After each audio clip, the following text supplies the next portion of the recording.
Well, hello. Happy Sunday. Hello. How We're is back, baby. everybody?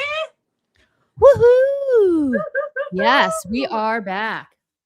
I'm feeling better. I'll just get that out of the way. Yay, that's the most important thing.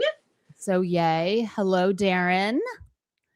Hi, Hello, everybody. Mike. Hi, Christina's here. Hello, Swifty Mom Christine. 75 is here. Hello, Swifty Mom.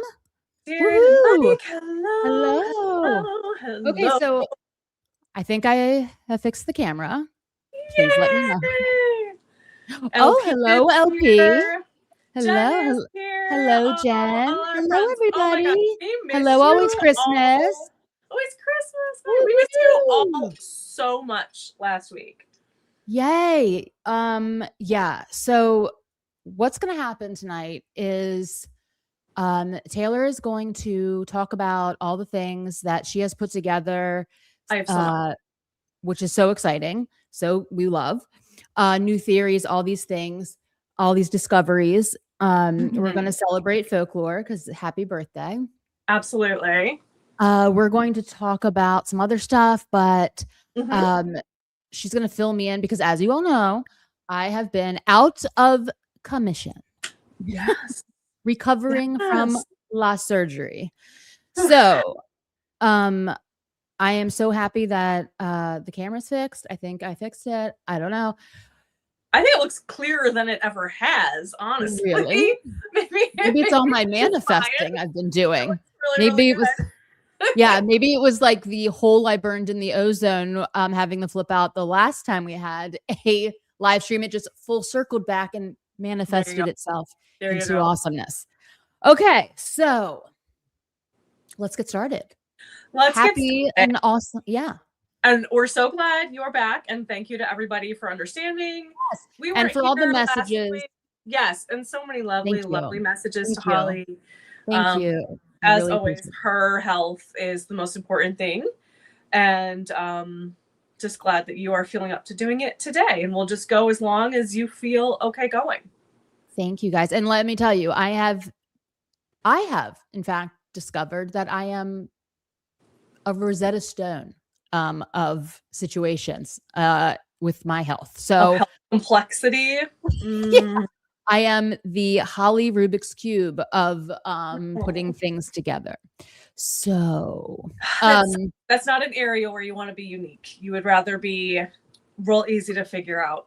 true, but my Swifty skills have taught me to, Your detective. yes. And my new doctor is a Swiftie, and in the middle of my breakdown and like freaking out and like talking about my all this stuff, we started somehow, of course, I started talking about the Eras tour, and she was like, "I was that night too in Miami." I'm like, "What?" So yeah, Oh amazing. my gosh. Yes. Mm-hmm. So Yep. Both my yay. primary care and my OBGYN are Swifties. And we talk more about Taylor Swift than the medical stuff. Like I go in for my PCP and she's like, the last time she's like, okay, so when's Taylor getting married? Like before we even got into any of the medical stuff. I love. It was great. So Swiftie doctors are the best. I agree. I am upset. I love my Swiftie doctor. Good. Okay, so I also just want to do a little programming note that if I like Mhm. walk away from the camera, it's just because I need to do something like rest or like take a breather, get some water, whatever it is. It has nothing to do with anything that's going on. And I will return, and Taylor will Absolutely. You do what you need to do to feel good, to feel centered, to feel focused, and Thanks, we will just man. keep on keeping on because y'all, I have been like I'm studying for a degree or something. I have been Nice. doing so much research. I have figured out big things. Oh, good. And we are going to get into all of that. But I Let's do also, it. what we probably won't get into today, but I'm also excited about, is one of the things that I had to do research wise was I rewatched the New Heights podcast. And I have a list of like 15 or so showgirl Easter eggs that are so cute and so fun. So if there's a point where you do need to step away, I need to like vamp or whatever, then I can start to go through those, or we'll save them for another time. But it was just really fun to go back and watch it knowing what we know now. And you know what? Yes, that is amazing. And I can't wait to hear all of this. Um, I I too have made it's like a random, I wasn't even looking for it, a random Mm, occurrence of uncovering things because I've been recovering, from surgery. So I've been watching a yeah. bunch of Taylor stuff and a bunch of just other things. Mm. And oh my God, I have something that I cannot wait to tell you all. It's just so crazy. And I don't even know Ooh, what to do with this information that I'm like, what? Um, so say. anyway, so I'll get to that after you get to yours. And then there's one Okay. other thing that I'm working on, but it's not going to be finished till next Sunday Okay. because I can't figure it out. I don't even have a Ooh. hypothesis yet, but it's something and it's crazy and it's awesome and it's Well, cool. maybe something that I uncovered will help you. Yes, I'm We'll sure. kind of back after each other. Okay. So before I get too deep into the sauce here, two things happened this past week that I want to make sure that we recognize. One is that Taylor Swift was fully, I guess, labeled whatever, crowned the number one best-selling female artist in the US ever. Ever. As and who's shocked? Not I. But Who's stung by this? next comes the world, and then Yeah, comes just without the female. Just ever. Because we know she's got so much more left to go and to give up. absolutely. The whole universe. Mm-hmm. It's Inter exciting to think about. intergalactic wins. Yes, she's amazing. Ooh, And she intergalactic. deserves this and it's obvious. And so everyone again, no one likes Taylor Swift. Everyone. Okay? Everyone likes it Like secretly. literally. Yeah. Mm-hmm. The All other right. thing is, as Holly is sporting her folklore cardigan, it was the 6th birthday of Folklore. There was a cardigan restock. There was some merch put back. I don't know if it was old merch regurgitated, come back. I really wanted the August tea, but I didn't get it because I was working. There are Easter eggs in all of that, which I will get As into as usual. Okay. as usual, Perfect. as per usual. But As per happy usual. birthday to Folklore. Happy birthday, Folklore. I love you so much. I This know. album was life-changing in so many ways. Perfect moment. Um, I can't even put into words. It's I know. some of her best work for sure. It was like the zeitgeist of the entire pandemic. Mm-hmm. It captured everything from that was going on in the world somehow and also took us away out of the Yeah. mess of that time period. At the same time, it is without question a work of genius. And I Mm, love you forever. I love you forever, Folklore. Love you. Love absolutely. you. Absolutely. Okay. So, um, I I have so first of all, just so you know what we're getting ourselves into, Let's do it. I have so many notes. Nice. Okay. Okay. And all of these are there's so many Easter eggs for what I'm going to go through. I Love. don't know if you can kind of see it. I now have like almost a conspiracy board here Good. Yes. because I feel like there's so many things that we are tracking, that we are trying to keep straight, predictions and things like that. I don't know that it's necessarily readable on camera, but it's really more for me to keep my Yeah. mind straight and to be able to refer to as we do things. So Okie dokie. I've had to like think about how I want to present all this because it is so much. So I think what I'm going to do is I'm basically just going to tell you what I see is happening, and then Okay. I'll take it back and I'll go over all the Easter eggs to sort of prove the point. Perfect. Let's do it. Okay. And there's Yes. a lot of mysteries and things like that that I think we're going to solve tonight. Like question marks. Yay. Yes. So I think that in 2 weeks on August 7th, we are Uh-huh. going to get an announcement. Now that's not groundbreaking. I know there's a lot of creators and things that I came up with the August 7th date months ago, just kind of out of thin air. And now we're getting all these like reaffirmations that's what we're going to get. Yeah. I think we're going to get an announcement on August 7th. I think we are getting, I shouldn't even say think, I feel like I know we are getting a drop on October 30th. Okay. Yeah, Okay. that would make sense. And what we are getting is debut TV, Okay. Rep Vaults, and TS13 all Ooh. that day. Wow. I know. Okay. It's a lot. It seems like a lot. It We're not seems gonna- a little like antithetical maybe of why would she drop all these three things at the same time. And I get that. And yet all these Easter eggs seem to be proving that almost all of the Easter eggs are numerical as well. So this isn't like an esoteric kind of, sometimes I'll go down that road of like, you know, the Kansas and Dorothy and Wizard of Oz. This is like numbers based stuff. Yeah. No, it's her favorite. So I love that you know, favorite.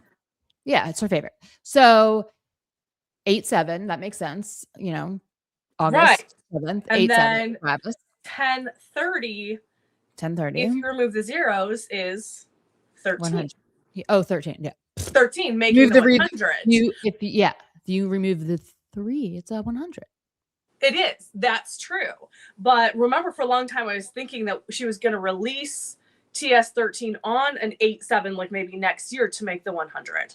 And then I was like, oh, she can't do October 3rd again because she already did October 3rd. But I think the October 3rd was an Easter egg towards this triple drop. Ooh, I love that. Well, and that would make sense with this weird purple, green, whatever blocking. Right. And I figured that out. And that's sort of what started all of this. So that's where I want to start. And I know that like that's sort of top of mind for people. And I just want to start by saying like we are going to go through a lot of numbers. And so obviously like 1 is going to be debut, 6 is going to be rep, 13 is going to be TS13, and 3s are going to be for the triple drop. Just so like I don't have to restate it every time. Like so we're all on the same page. But like you know, but like just in case there's somebody who watching who isn't as up on all the numeral. Yeah, definitely.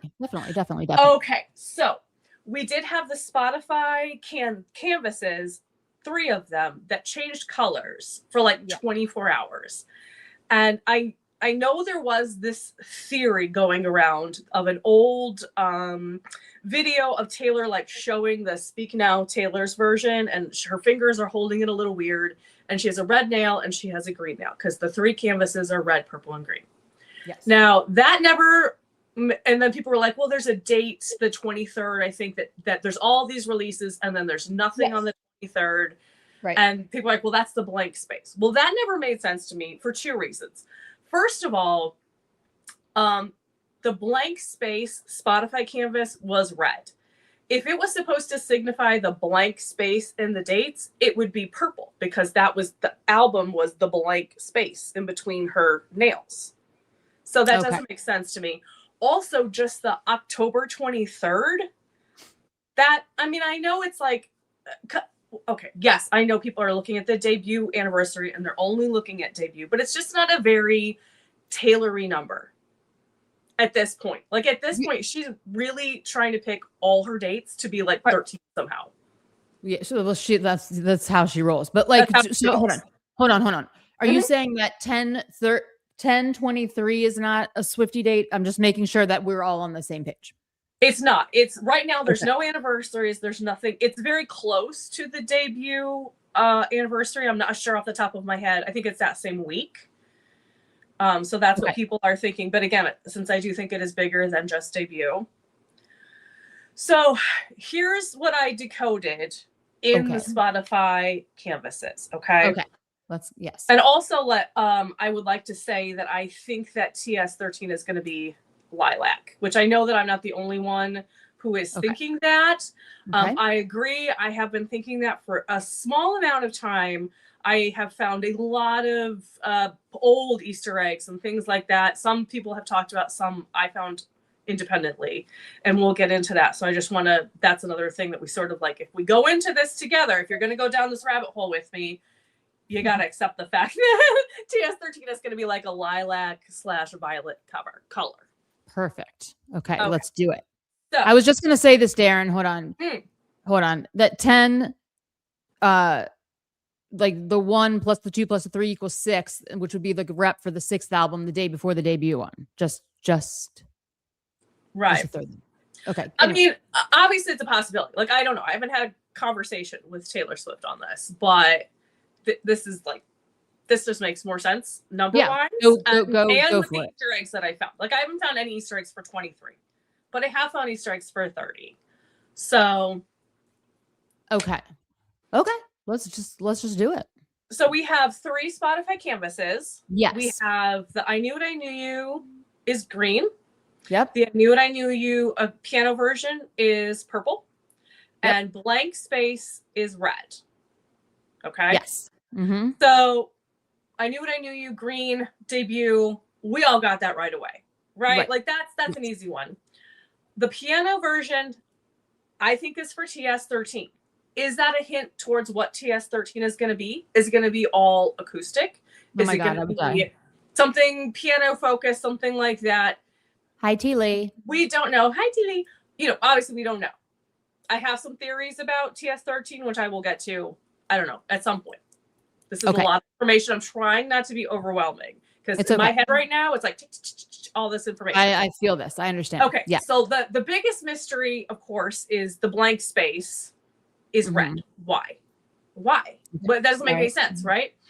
And then it hit me. I did so much. I did so many dead ends. I'm trying to figure this out. So red is the 4th album. Blank space is the 2nd track, 6 rep.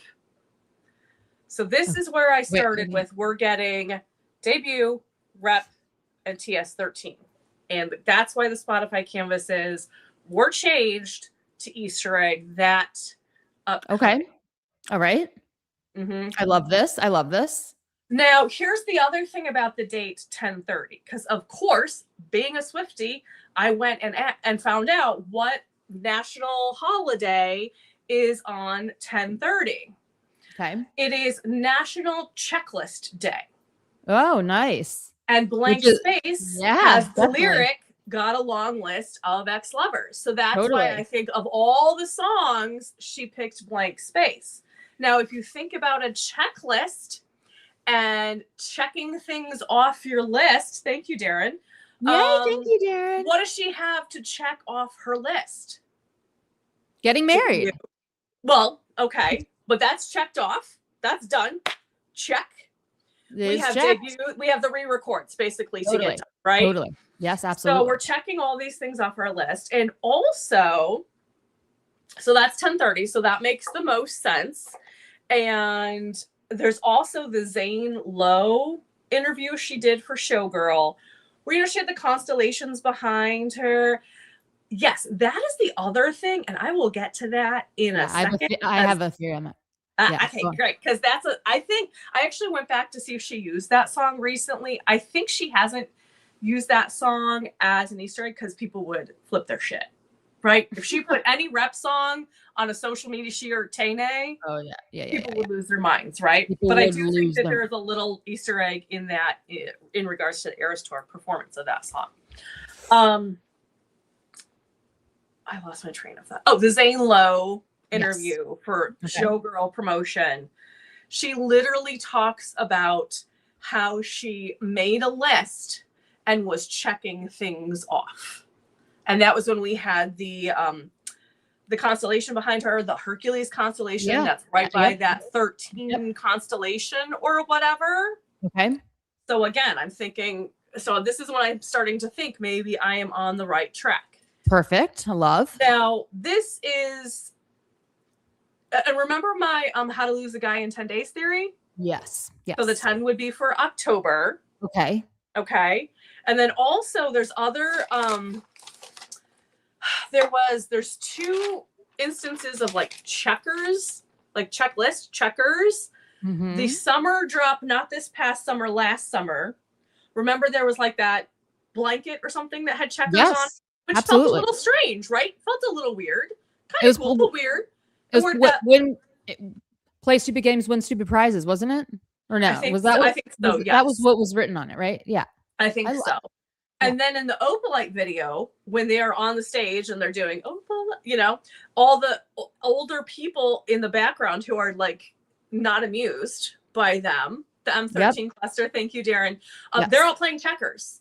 They're all playing checkers. Yes.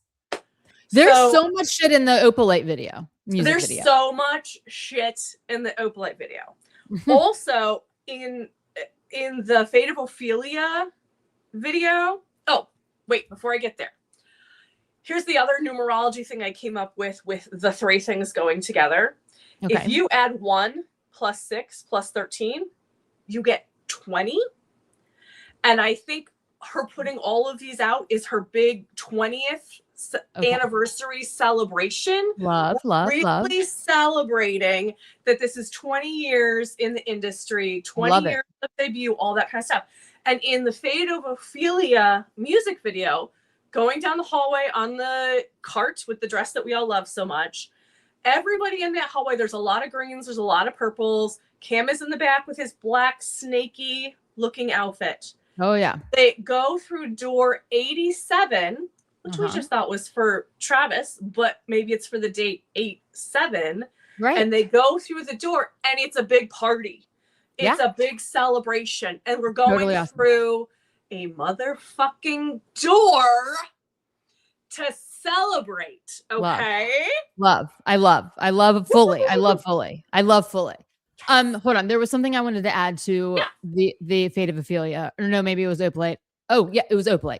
Opalite music video. I don't know if you guys remember this, but when that first came out, I was obsessing over the reflections on the ceiling. Yes. And they are all these colors. They're green, purple, and red. So yes, they absolutely are. Thank you for mentioning that because that was in my list. Okay. And I don't know if this has anything to do with it. Maybe not. I feel like this is a stretch. But if you think, like, obviously October 30th is the day before Halloween. And Halloween colors, we already had our orange. What are the other, like, 3 Halloween colors you think of? Black, purple, and green. I don't know. That may not have anything to do with it at all. That may just be, like, one of those coincidences that because the universe loves Taylor Swift so much. But it's kind of fun. Okay, so those are all the... Oh, and one more thing. In the New Heights podcast, they do mention the number 30 2 separate times and the number 300, which obviously is close to 30, 1 time. So what I did with the numbers for the New Heights podcast is I wrote down every single number that gets mentioned, and I basically isolated the ones that were mentioned more than once and several times.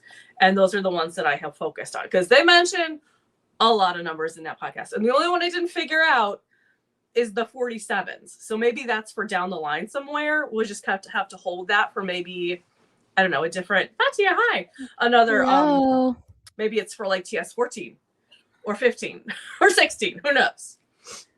Yeah, who knows? Okay. So those are all the Easter eggs for October 30th. Okay. So do we think, hold on, let me just recap and just make sure that I'm understanding this correctly so everyone else does. So we're saying that August 7th will be the announcement for the release on October 30th. Yes. Okay. What I'm not sure of is, will she announce that all 3 are coming out, or will she only announce debut or something and the other ones will be surprises? Or maybe she'll announce TS13 and like I don't know how she's going to announce it. I'm kind of interested to see, and I'm glad it's only 2 weeks away because I'm like really excited. Yeah, this is super exciting times. So I think that she's going to announce all 3. I think she's just going to be like triple whammy. Yes, absolutely. Yeah.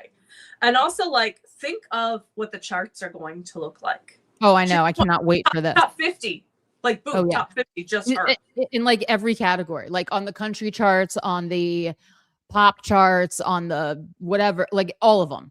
Yeah, everybody's going to be dominating. They're not going to get another name. Okay, so I have 2 other lists of Easter eggs. Okay. I'm going to do the drop of 3 next. Why I think it is going to be 3, and then I'll do why I think it's going to be lilac. Okay, let's do it. Okay, so here are some of the things that I have seen that makes me think that we are going to have a triple drop. And these are in no particular order. Okay. first of all, on New Heights, they mentioned, I'm going to say they, because sometimes it's Travis. Sometimes it's Taylor. Okay. 4 different times. The numbers mentioned most is the number 16, which is 1 plus 6, right? Right. Yep. Okay. And it one time was very suspicious because she talked about her first album coming out when she was 16, but debut didn't come out till she was 17. Right. So that felt really suspicious. Like, you know what age you were when your album first came out. Her demo came out when she was 16, though. Yeah, I know. But she specifically said her first album. Yeah. So it doesn't. And also, interestingly, this is not an Easter egg. And this is like, I don't know how she does this. She mentioned each of the 12 albums in that interview, just like randomly. I don't know how she does that.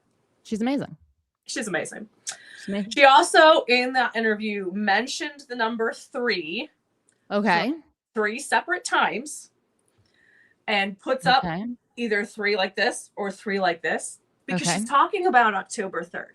So again, it didn't ring any bells. We're hearing October 3rd and she's like this. But we know the fingers are pretty suspicious. Always. Right? Always. And then again, like, and also in her Hall of Fame speech, she doesn't say very many numbers, but she does say the number 3 again. She does. And again, I think it's possible that even just Showgirl coming out on 10/3, yes, does equal 13, but also could be an Easter egg for the triple drop. Amazing. Okay, we did the Spotify canvas. We did 1 plus 6 plus 13 is 20. And also in the New Heights podcast, she says the number 20. And she also just randomly says a date of 1973, which feels random, but you add those numbers together and it's 20. Wait, 1973 wait, what did you just say? I'm sorry. 1973. Mm-hmm. So 1 plus 9 is 10. 7 plus 3 is 10. So it's 20. Whoa, okay. Gotcha. Yeah. Love. Okay. Love. In the New York Times interview, which PS I rewatched and realized I never saw the complete thing. I saw like a chopped up version. Oh. Anyway, that's neither here nor there. I think we mentioned this before, like big emphasis both on debut and rep. She talks about other albums, yes, but those are where she spends the most time on. And I could be wrong on this. I looked at her nails. It's very hard to tell. It looks like her nails are like a silvery, purpley color. Like, And that could also be what she wore to the iHeartRadio. Remember we were trying to figure out, it's like a silvery, and it was either silvery pinky or silvery purpley. The metallic dip dye, it looks like. Yes. So if she's like, she's wearing, the 1 and 3 charm. So that's 13. And like, there's a lot, like she's got the black on. So I feel like, again, maybe there were some Easter eggs in that interview towards this triple drop. We've been seeing a lot of braids lately, which of course are 3 strands braided together. Oh, absolutely. Big braid that we saw. Absolutely. In the Eras tour, when she does Blank Space and she does the line has a long list of ex-lovers, she does 1, 2, 3, not 4, which I used to do all the time when I was watching. Like, no, it's not 4, it's 3. So got a long list of ex-love, Yep, absolutely. And so that's a 3, and then in Eras tour, it's hard to tell. You can't see it in the first one, but in the final show, when she does got a list of names and yours is in red underline, she holds up 3 fingers, which doesn't make any sense. It's like, got a list of names and yours is in red under, like that doesn't make any sense, but there it is. And let's see. Okay, did that one. Now here's the one that I find most interesting. You tell me if you think this is a stretch. I think it's not, but I was just thinking. I'm sorry. I got all in the. One of the things that's been plaguing us, right, are the changed lyrics in Reputation that's on iTunes that I still cannot listen to because I don't have iTunes. And the 2 tracks are Look What You Made Me. Mhm. Is it Look What You Made Me Do? Is it I Did Something Bad? I Did Something Bad. It's I Did Something Bad, and it's two songs. It's I Did Something It's Bad yes, and Delicate. and Delicate. Yes. So I Did Something Bad is track 3. Mm-hmm. And Okay. Delicate, this one stumped me for a while because the track number doesn't make any sense, but it's 1, 2, 3. Mm-hmm. Let's go, bitch. Absolutely. And she also does a 3 later on in the choreography in that song, because the word 3 is in the song. Yes, she does. Yes, but she does. She talked about the 1, 2, 3, let's go, bitch. There's a picture of her doing the 3 fingers in the Eras Tour book. Do I have that? I have the picture. I took a picture of the picture. I have it framed somewhere in here. Hold on. Me too. So maybe that's what the change lyrics are for. That would be pretty cool, right? Yes, absolutely. I love this. And she does the 1, 2, 3, not only in saying the numbers 1, 2, 3, but here's the things that are just like off the top of my head from what you said. Like, I'm just gonna freestyle this for a moment. Absolutely. I want your reaction. She has, and I love this, totally on board with this. So she has like put out one album, right? She has announced a double album, but she has not yet done a triple album. So it could be that sequence that she's doing, like I've hit you with 1, I've hit you with 2, now I'm gonna like stun you all with doing the triple, right? Yes. Triple also like goes so well. The 3s, you know, the uncombing those tangled braids, you know, from Georgia Department. And, you know, all the like on Folklore, there's talks of braids and all of these things where it's a twisting up, overlapping of lines, which she's now, I think, letting go of. Like, she's untangling the mess. Yes, I love that. She's untangling it. Absolutely.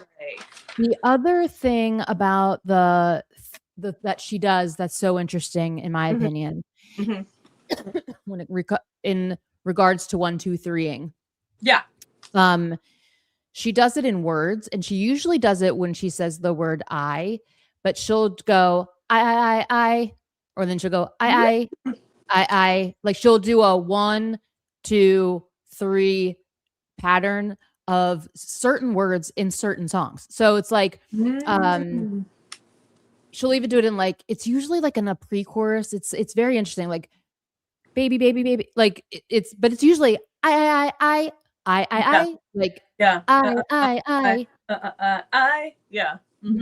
That's a really good point. And it goes in like this order. And now she does it a lot on Reputation.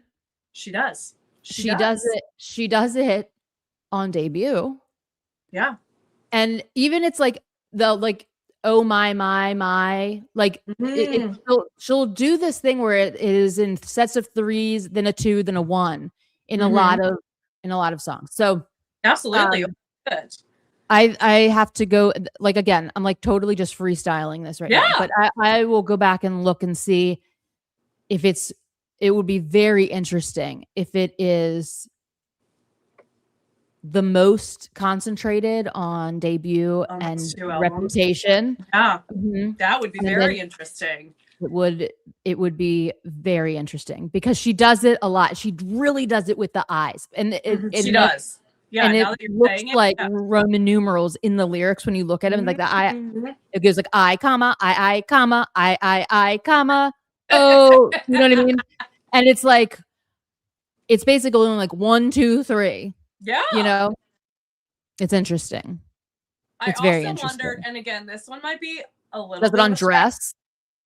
Oh yeah. Right. 1, 2, 3. Who's counting? And that's another thing. Like when she says 1, 2, 3. But honestly, yeah. Because that's like, because you know I have my theory of 3s. That's in my theory of 3s, and I didn't bring it for this one, but you're right. Oh yeah. Yeah. I'm wondering, this could be a stretch, but and maybe just picture wise, but Max Martin, Taylor, and Shellback were three like producers on Showgirl, and you know there are the pictures in that Instagram post of the three of them together, and they're like holding champagne. Champagne makes me think of Rep. I know maybe most people think of like Evermore, but it makes because of Champagne Problems. But I don't know. That could be a stretch. That could be a stretch. Wait, say it again. I'm sorry. Like I'm on some medications that makes me like a little slow in processing. And I know that like I am. Just say it again. I'm like excited, so I'm going fast. So That's fine. I'm glad you're slowing me down so that everybody is. Yeah, I'm usually on turbo speed, and I'm sorry, I'm just not. Okay, okay, so it's okay. Say it again. Say that last part one more time. When Showgirl came out, right? There's like a Instagram carousel with probably 12 pictures, and the last one is Max Martin and Taylor and Shellback, which is obviously three people.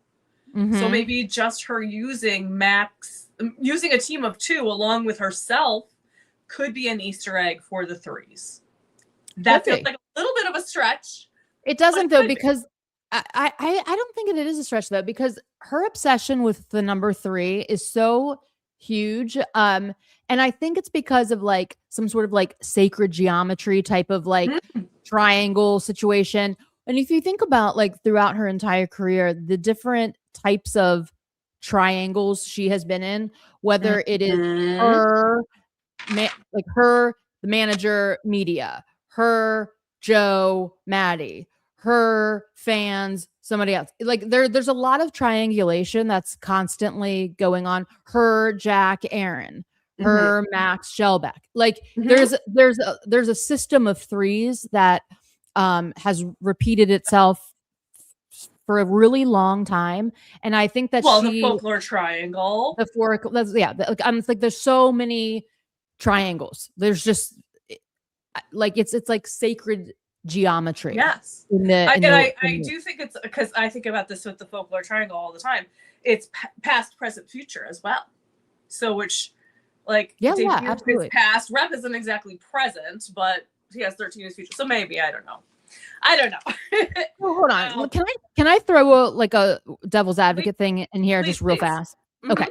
So what if the 3 is debut, reputation, and then like the live version of the Eras Tour to completely wrap up that whole time period? I don't know. Like I'm equally into her doing TS13 at the same time as the other two.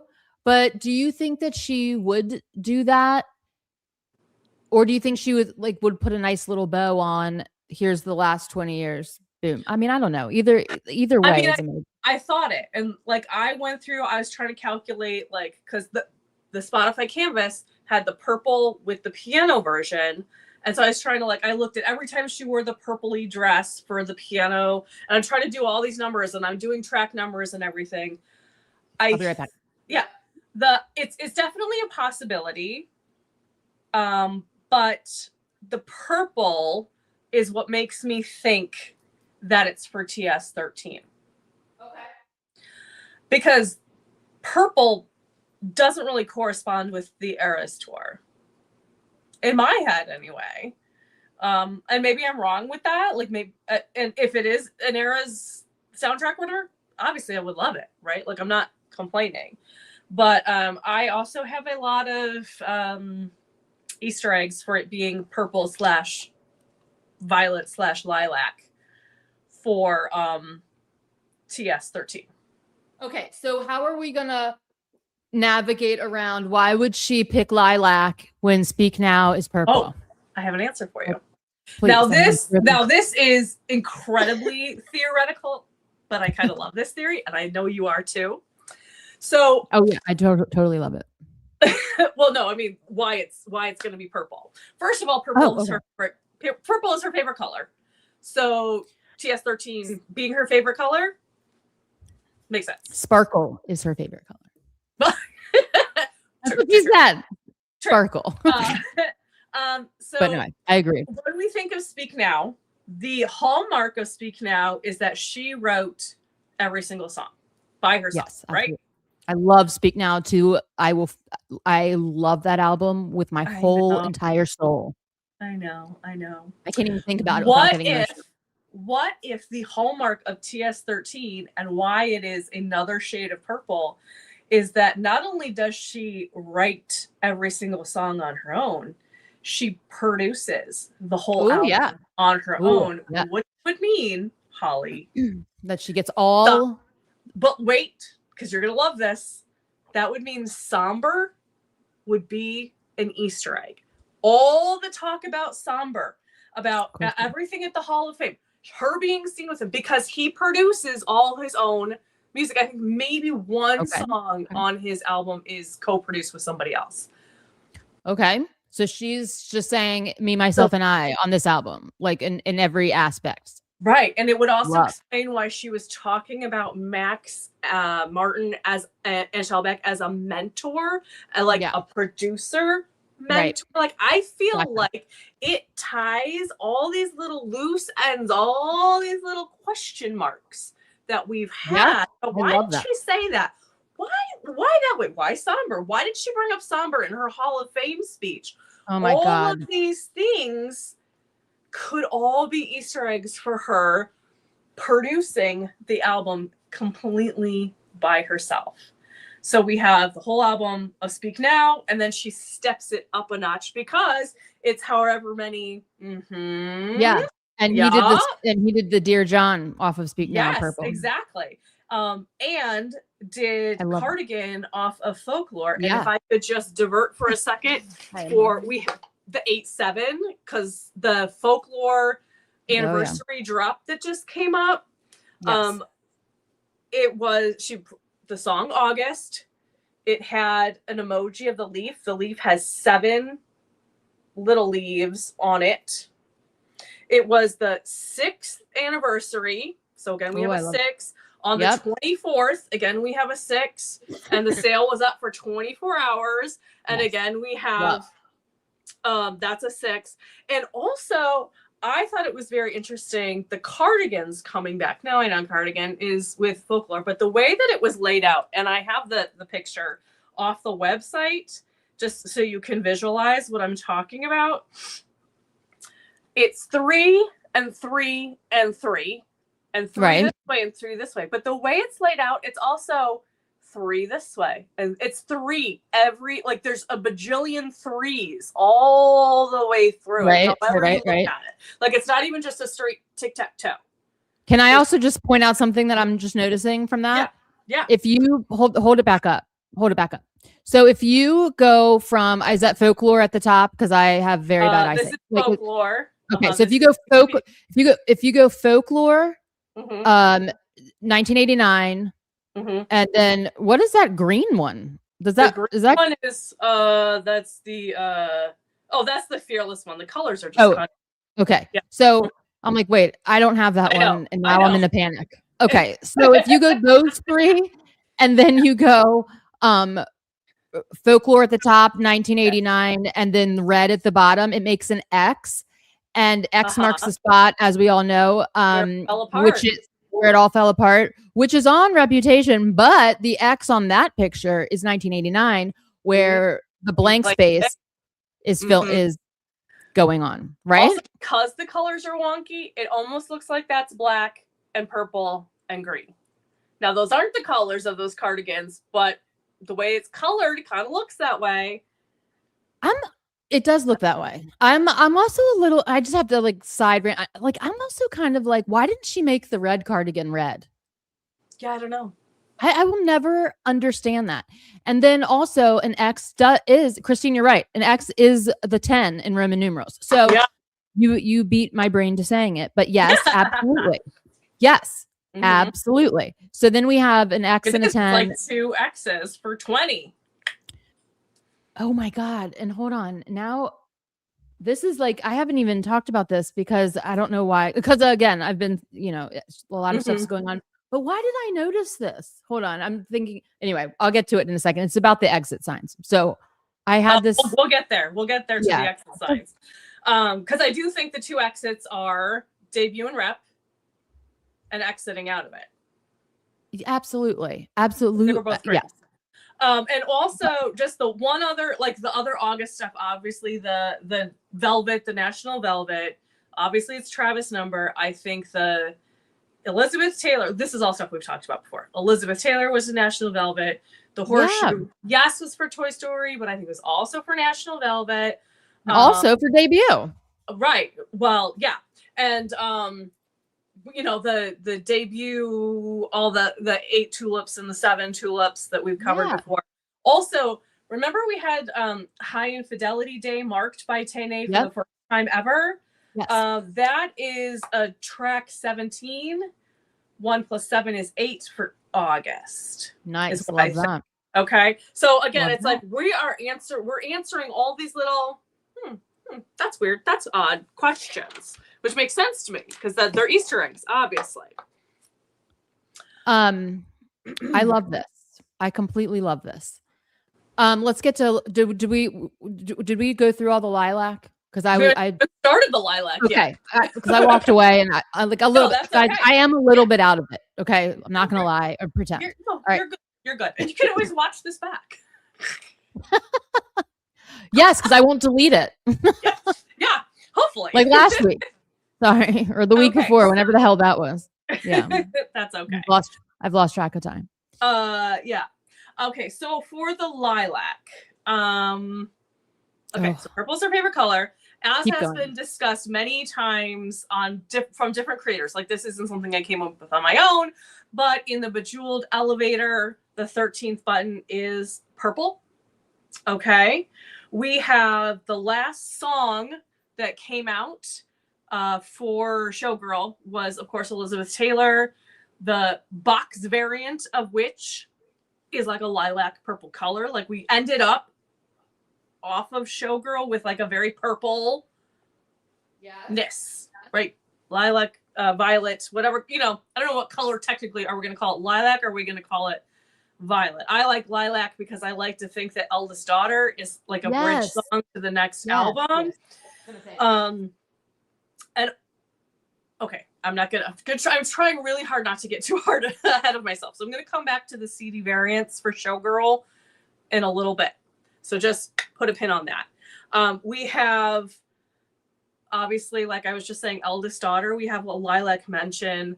And then we have the lilac short skirt, which also, yes, Teely, we do know we love your numbers, 10 10s for 20. So we have lilac short skirt, obviously, is a lyric in Tortured Poets. And also in the behind the scenes Fortnite video, is when she was like playing pickleball or tennis or whatever, and she was wearing that lilac skirt that went totally viral that everybody loved. Totally. Also, in that video was this. Now, look at the fabric first. What is that looks like her wedding. Well, what is napkin? But the fabric also looks like all the flowery stuff we've been seeing. Yes, totally. Lately, right? Absolutely. And then we have lilac nails. Okay, I love that. Yeah, a little bit of a silver tip, so that could be purple something. Though. They're definitely lilac. They are purple, right? So again, now I have tried counting these little star borders. I come up with a different number every time. It could be 20. It could be 16. It could be 17.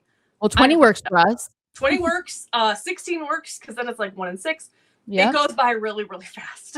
And every time I catch a screen grab, it's different. But I think that's good proof. I love again for them being more than one thing at a time. Okay.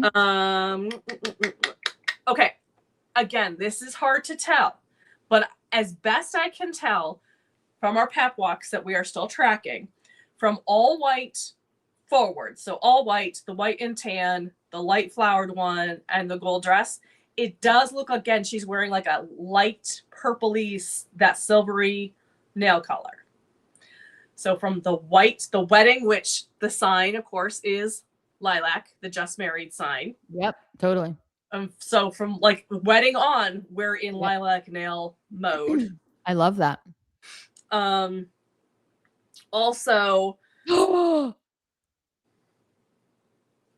okay.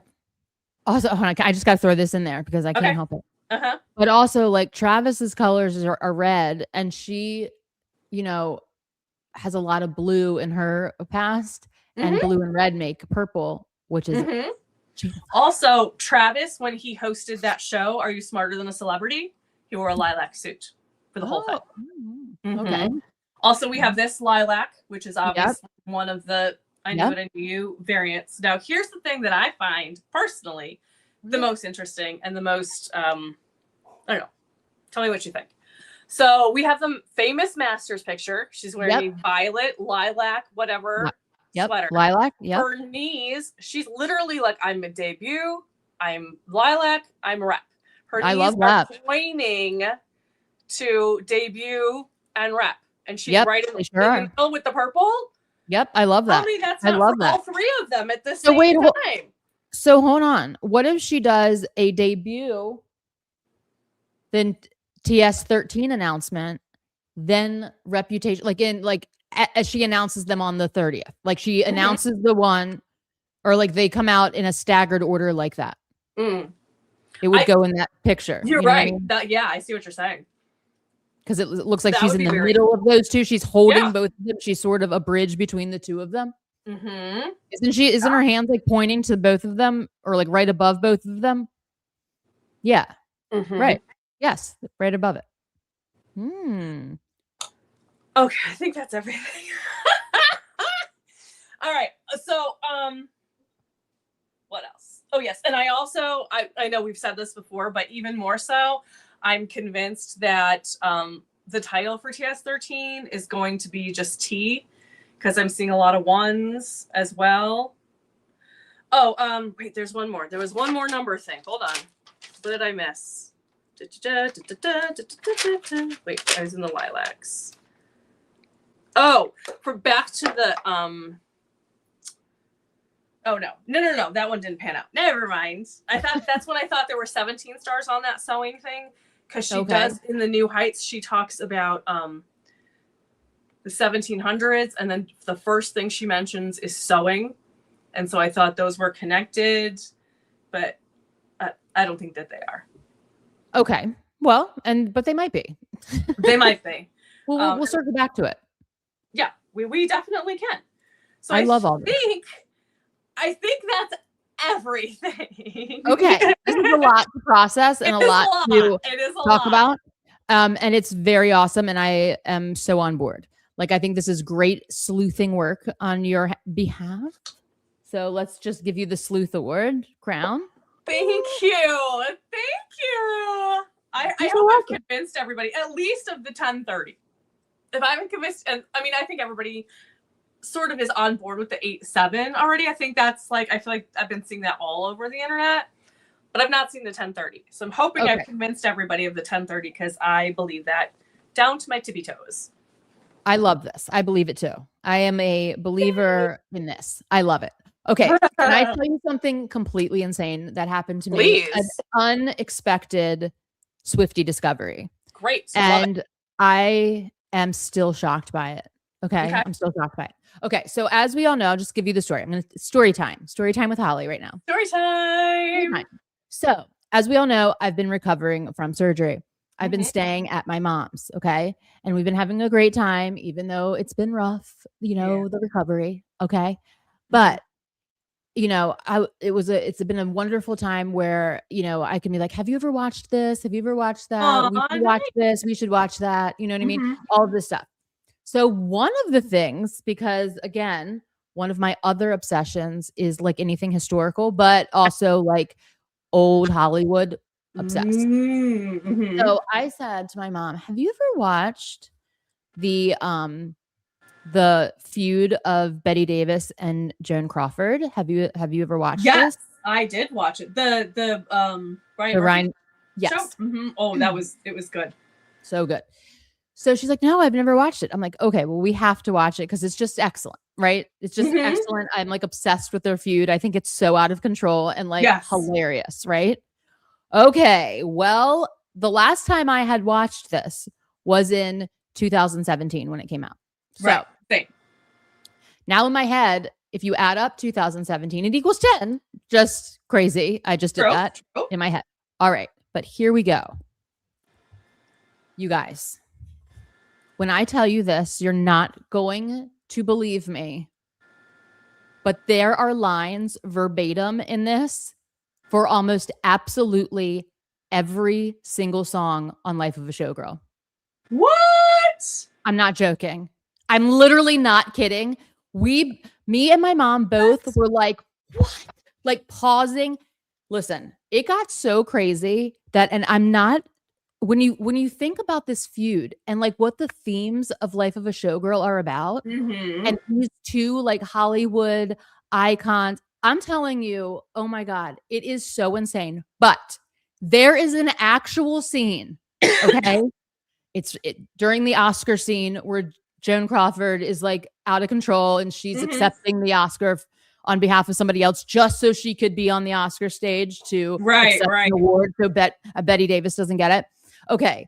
At the Oscars after party scene, I shit you not that there is a woman standing there, okay, with a chihuahua in a purse. I'm not kidding. And that is like one of the last ones where like you've got to be my God. Me. Here's another one. I'm just going to give you a few.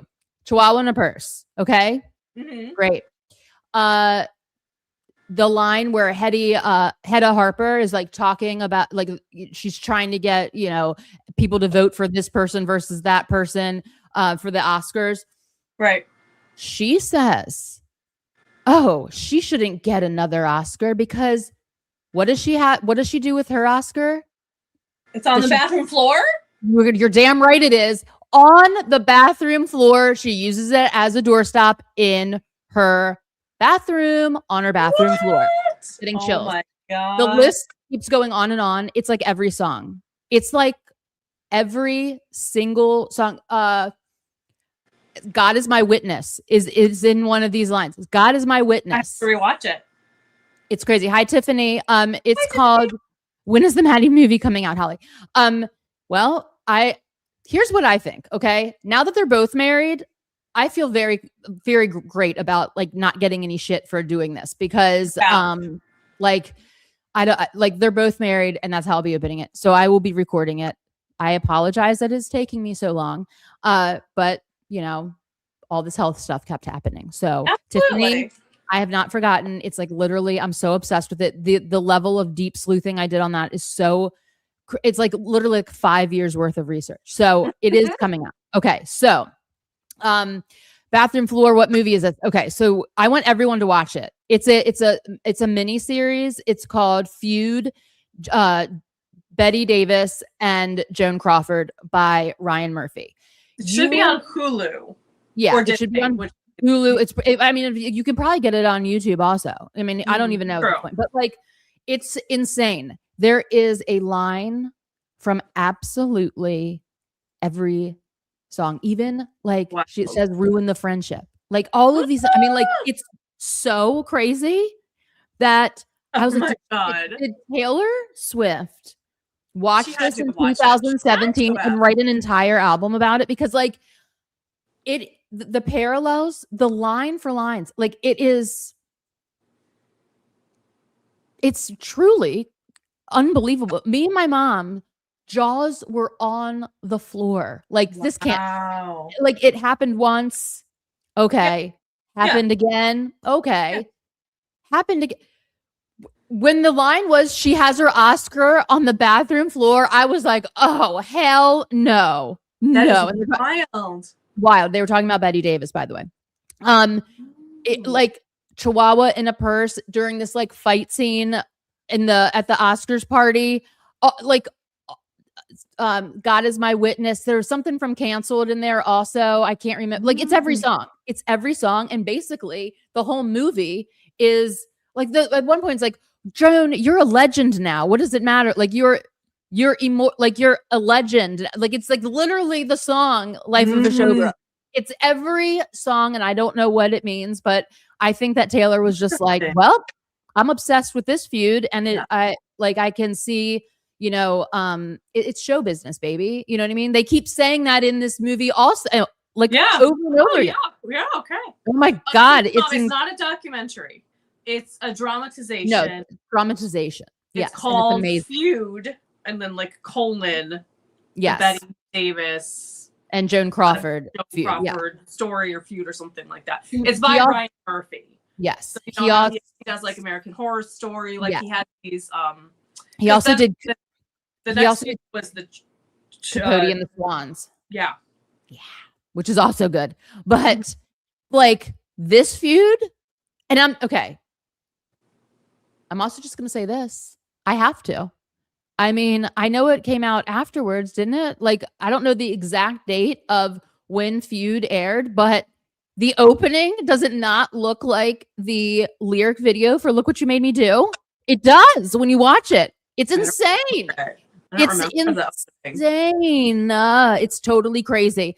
I Wow. My mom was like, it was astonishing. Yeah. I mean, it was like it was astonishing. It was once coincidence, twice, okay. Yeah. It kept going. Oh my god. And I mean, I'm gonna watch it again because I'm like, did she? Is everything on this wish list in this? But there was definitely no basketball hoop at all in this movie. But like, Right. but I'm telling you that Oscar on the bathroom floor, That's wild. Betty Davis really did keep her Oscar on the bathroom floor, you all, and it is in this movie. Wow. And Wow. I am. There's also like a lot of scenes to father figure in there too. It's so nuts. It's so crazy. Oh my god, it's been like the most amazing discovery of my post surgery thing. It's absolutely bonkers. I'm like, is it the medicine I'm on, or is like this the entire album of Showgirl? That's crazy. What is going on? Oh my god, love insane. it. Okay, yes. So anyway, I just wanted to tell you all that because I want you all to check it out and tell me. Definitely. It's you gonna be on think. the list now to rewatch that. Oh, So it's wild behavior. Yeah. So Taylor inspiration. She got it from Feud. I will, since we're talking about Showgirl, I do want to just point out, rewatching the New Heights podcast, I feel like it is so crystal clear what she says about that this album is about what was happening in my life Right? behind the curtain Behind during everyone. the Eras Tour in my life. Right. My So life. all the people who bitched and moaned about thinking it was gonna be, I don't know, I put my dance shoes on and whatever, just weren't listening.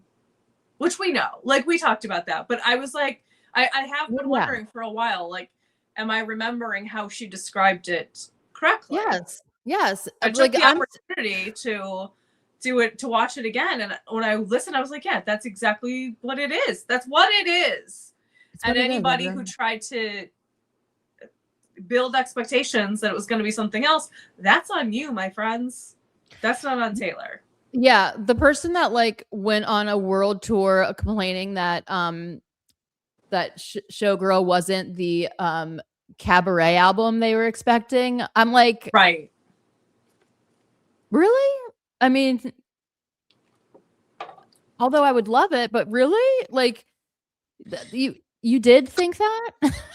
Right, you thought that and you wanted that? Like that seems real niche. You know, like I guess. Like I mean, I probably really would like it, but I don't think it wouldn't be like listen to it over and over and over again. And I also wouldn't be like I can't imagine being stunned that it wasn't a cabaret album. Like I can imagine being stunned if it were a cabaret album. I'd be like, wow, this is a wild departure from the norm. But like, you know what I mean? Okay. So wild. She does save the words, ideas, phrases until she's ready to use them in her lyrics. Yes, she does. I mean, I'm telling you, she's been hanging on to a few since this feud came out because I mean, obviously, guys, that chihuahua in a purse, and I swear to you, like, I think that the chick was also wearing like that minty green color. I can't remember now, but like it looked like the actual ornament. It was like wild. It's crazy. It's literally insane. I'm like, what are the I mean, oh my god. I just made my brain flash for a second. Remember the Christmas drop? And there were 3 things that like Oh yeah, were not on the list, and then absolutely. but 3 things. And what were Yep. they? So the rep ornament, Rep the ornament. long live welcome mat, which is Yep. was purple-ish. Yep. True. Oh, I can't and remember what the third thing. the snow globe. That doesn't really. What snow globe? Oh, that snow globe? Yeah. Well, but that was released though. It was released, but so was the welcome mat released. The only Oh, of yeah, the that 3 ornament. that were like there and then not there is that ornament. That ornament, that damn ornament that I want so bad. Yeah, and it would be if this album comes out in, first of all, if it comes out on Halloween or the day before Halloween. Halloween, yeah. I mean, what a great time for Rep to come out, right? Right, but also like that ornament would be so of the moment for like, do you know what I mean? When she does her like Christmassy holiday, when she does her first drop for this album, like the grave ornament, Halloween. Oh, hell yes. Yes. Yes. I love. Yeah. And speaking of merch, so we had the Folklore drop, and we had the August shirt and the Last Great American Dynasty shirt, and that's, what track is that? I can't think of it off the top. Isn't it the 4th track? Last Great American Dynasty is the 4th. I don't think I have it written down, but it's not 7 because 7 is 7. I think it's the 4th track. I could be wrong, but I'm pretty sure it's the 4th one. Oh yeah, my mom said they were drinking brown liquor too. I know, like literally, it's like the craziest thing in the world. Okay, LP says, and the album that they complained it wasn't it's third. It's the 3rd. Oh, track. It's the 3rd. Oh, nice. 3. Nice. Another 3. Yay, another 3. Oh my gosh, amazing. So hold on. The Last Great American Dynasty is like, what if she announces her movie that I know is going to be the Rebecca Harkness story? Well, funny you say that. Where do I have? She could. Oh, well. I didn't get into the whole why I think it's called T. Remind me to come back to that. Okay. Okay. So on New Heights, she talked about how she wanted the Eras tour to have elements of musical theater, Broadway, ballet, and opera. And all of that made me think Rebecca. Like, Rebecca, exactly. Absolutely. It always comes back to Rebecca. Movie or I don't know. Like, we don't know what it's going to be, but I think it's going to be all of them. I think it's going to be a movie and she's going to adapt it into Broadway. I think this is how she's getting her Tony. Yeah, I would agree. So I think, especially because she said musical theater and Broadway, which are not exactly the same, but it's a Venn diagram, right? You know, like absolutely. Yeah. Opera though is a little out of the. It is a little, but I don't know, something about her grandmother, maybe. Oh yeah. I don't know. I love. So, for the name of it to be for TS13, the name of it to be T. One of the things that I think it's Jason. Hi, Abby. Hi, Abby. Jason says at the New Heights, he says, "Let's tee it up." Oh, I love that. Mm-hmm. And I do love that. Yeah, I know. During the Zane Lowe interview, she has that necklace on that's like it does have a big stone down here, but it has like it comes down like this and has like a silver like bar here. Yeah, it's like an upside down T. Yes, but also like it's filmed at a very weird angle. Okay. And it's the angle is that cuts off the big stone that's down here, and it really just looks like a T. And so I'm like, maybe that's why the angle is so, because remember her face looked a little odd in that interview, and I think it's because of the angle of the camera. Yeah. Yes, agreed. Although any of you who want to go back and watch that interview, maybe I'm like losing my mind. She sounds like she has a retainer in her mouth, or it sounds like somebody who got a tongue piercing, that kind of like a lispy sound when she says like her S's and stuff, which I've never heard her talk like that before. Yeah, like a little bit. Well, I don't know. She might have had. Well, okay. Maybe then if she had like a procedure done or something. Well, I or think she did. I think that she did, because I just from visually, like we Mhm. know, and I don't mean this in any negative Right. way. I'm just Right. stating a fact. Mhm. She has gotten several sets of teeth over the Mhm. years. That's true. And I think that her Eras Tour teeth, she no longer has. Like her Mm. teeth to me Okay. look really different. And I think she got a new shape of veneer or something like that because Okay. her after like after the Eras Tour, her teeth went back to being like more more like her. Like I felt like her teeth were Mm. very big Yeah. on purpose. Like it showed up on great on camera. She looked incredible. I'm not saying anything bad about her, but I think that she changed them a bit. She softened them. I'll say maybe. And it could have been from It she, could have been. And maybe that's like we talked about the fact that her cheeks looked and like I don't know. I don't get procedures, but whatever. Like I thought maybe she got some filler and just hadn't settled. I don't know if that affects how you speak, but if she did have some new veneers, maybe that would affect just the overall shape of Oh, your face, absolutely. everything It would settles absolutely. down. Because she doesn't have that look now. Her face Well, looks and incredible. yeah, she looks absolutely Stunning. stunning, Yeah. stunning right now. But I think she's actually calmed down the filler a bit. Possibly. It's And yeah. and softened the veneers for Hmm. sure. Which Yeah. she looks absolutely picture perfect. I mean, she Hmm. looks incredible right now. Yeah. And Christine is mentioning, and we've talked about, so we've talked about the theory of it being called T in the Oh past. yeah, But definitely. Christine is reminding us about the T on the chain on her thigh, and she wore it again. It's now in some museum or something, that whole Grammy outfit with the Yep. thigh chain, which unfortunately is not near me. I would like to go see because I just want to know the mechanics of how that chain would stay What on it her was hooked to. thigh without it falling down. Is it Yeah. elastized? And so how did that work? So there, and obviously the teas with their wedding. No. Absolutely. I mean, I know. like Would she use anything from the wedding as an Easter egg? Maybe, maybe not. I don't know. I don't want to I don't know, like but I wouldn't be surprised if her next album is also called TNT, like could be. or just T or TEA for T or Mhm. like any of those formats. I would love. I would Absolutely. love. I Absolutely. would absolutely love. All right, let's read some of these comments. And Yeah. the album that they complained it wasn't is one we already have. And it's this little record called The Tortured Poets Department. Exactly. They wanted the same album that they already have. And but now I'm starting to see the tide turn a little bit predictably. Almost a year later, I'm starting to see some posts that are like, you know what? Showgirl really is a good album. Yes, We knew. it We is. knew. It's amazing. But also, just because the feud came out in 2017 doesn't necessarily mean she saw it then. Yep, That's absolutely. She true. couldn't seen it much. Yeah, she could have seen it much more recently. Absolutely. She could have. I'm I sure mean, she could have. I want everyone to watch I it watched though. a lot of stuff You while will be doing amazed. Eras Tour. Yeah. I mean, and she loves a good series and like she loves Mhm. old Hollywood. So, I mean, come on.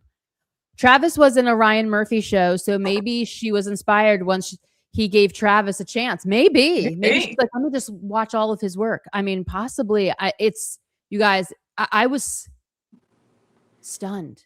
I couldn't believe it.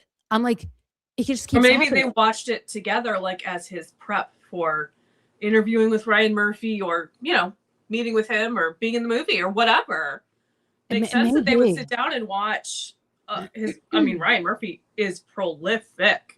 Oh, So a lot of absolutely, stuff you could watch. So yeah, that makes absolutely. sense. It's wild though. Good one. I want you guys to watch it and give me feedback next Yes. week Yes. because it's insane. They drink a lot of brown liquor too. Yes, they do. Oh, I bet they do. They really and do. non-liquor because of the Pepsi, because Betty Davis was married to the Pepsi guy. Joan was married to the Pepsi yeah, guy. sorry. Yeah. Joe Yeah. Crawford. Absolutely. Oh my gosh, so amazing. Those what legends. And 8. What is that? And 8 what? I don't know. Maybe is there another comment on top of that? Maybe that's a continuation of. Oh, Darren, what are you saying? It's the third track. Yeah. Mm-hmm. Sorry, everyone. That's okay. Wait a minute. You know what's interesting, Darren? I don't know what you were talking about with the 8, but like if you take an 8 and chop it in half vertically, it makes 2 3s. That's true. Good point. Right? Good point. It's also an infinity sign. Yeah, it's also Obviously, an we see a infinity lot sign. of infinities. Oh my Maybe God. the whole infinity sign during the Tortured Poets, the down bad, No. is actually an 8. And it's for No. I like literally did the longest. I have the craziest shit on the infinity sign that you will not believe, and I cannot I'm wait to tell. excited. I fully believe that's a Maddie thing, and that's It's why it's a I'm just being cute. it's actually like it's okay. I can't wait. I can't wait. I can't wait. I have to get it out. I have to feel better, you guys. Okay. Okay. So hi, Abby. We already said hi before, but Hope you're hello. feeling a little bit better. I know. Yeah, that's very sad to hear that you we're not doing it. I mean, she's got COVID, which is terrible anytime she has COVID, but it sounds like it's better hard. So our thoughts are with you, honey. Absolutely. Manifesting hand hearts, bracelet shakes, snaps, claps, and everything to you. We love you. She should have gotten a Tony for the Eras tour. But she should have. You can't get a Tony for a but she just should have anyway. She just should have. Absolutely. Do you know what I mean? She'll get it. The amount of work, the performance. She's gonna get Emmys. She's got 5 Emmy nominations for the final show. So she'll get Emmys for that. Also, the T thigh chain with red dress, which is also one of the colors that we're talking about. That's true. That's true. Absolutely. Ooh. Oh, my mind is reeling. She wore it as a necklace to the Super Bowl after. Yes, she did. And she also wore an upside down T necklace to one of the games. Just something I can't remember. Was it a 13? And what was it? It was something that was like flipped upside down. I feel like it was a T, but it might have been a 13. I can't remember now. I can't remember either. I'm not my full like hyperactive turbo mode speed. Sorry. But it was very unusual because we know that tree is there like fiddling and making sure everything is the direction it's supposed to be before she's seen anywhere. Absolutely. Oh yeah, absolutely. Not really when you think of Marjorie Taylor could possibly sing up. She could sing opera, but that takes a long time. That's pretty it's I don't know. Maybe.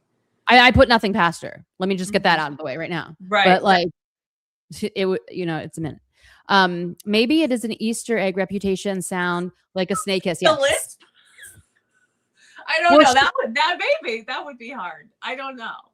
I couldn't see any like retainer or like it didn't see because it's pretty close up. It didn't seem there was nothing like visible. So the veneers makes sense to me. Yes, Christine, T earrings during Eras tour. The T ring. She wears a lot of T's. So again, that's why we clocked it months and months and months ago as a possibility. Absolutely. She is stunning. She's incredibly stunning. Mm-hmm. But wait until she begins to glow. Just saying. Do you like a pregnancy glow? Because she's already glowing. She's already glowing. She just has been looking so stunning. She does. She looks incredible. She always looks incredible. But she looks especially outrageously beautiful now. And I think she got, I think she did something with those veneers, like just a soften something. Was the chain not attached to the dress at the bottom? I think that it was hooked to a fishnet and then brought up. Do you know what I mean? Like, I think it was like hooked onto her fishnet so it doesn't up to like other part of wherever. Yeah, that's a possibility. But still, that's why I want to see it. I want to see the display. Oh, absolutely. Invisalign. Oh, maybe. But I think it's I know people who wear Invisalign and I can always see it. And again, I couldn't because I thought about that too. I didn't see it, but and also like, and I didn't know this, but my hairstylist did Invisalign and they actually put little like nubs on your teeth to hold Invisalign. And she says it like braces. I don't know if they still do. Back in the day, it would like rip up the inside of your mouth, and these nubs do that. And I can't imagine she would do that. And it would be very hard to sing because your mouth would be tender and sore.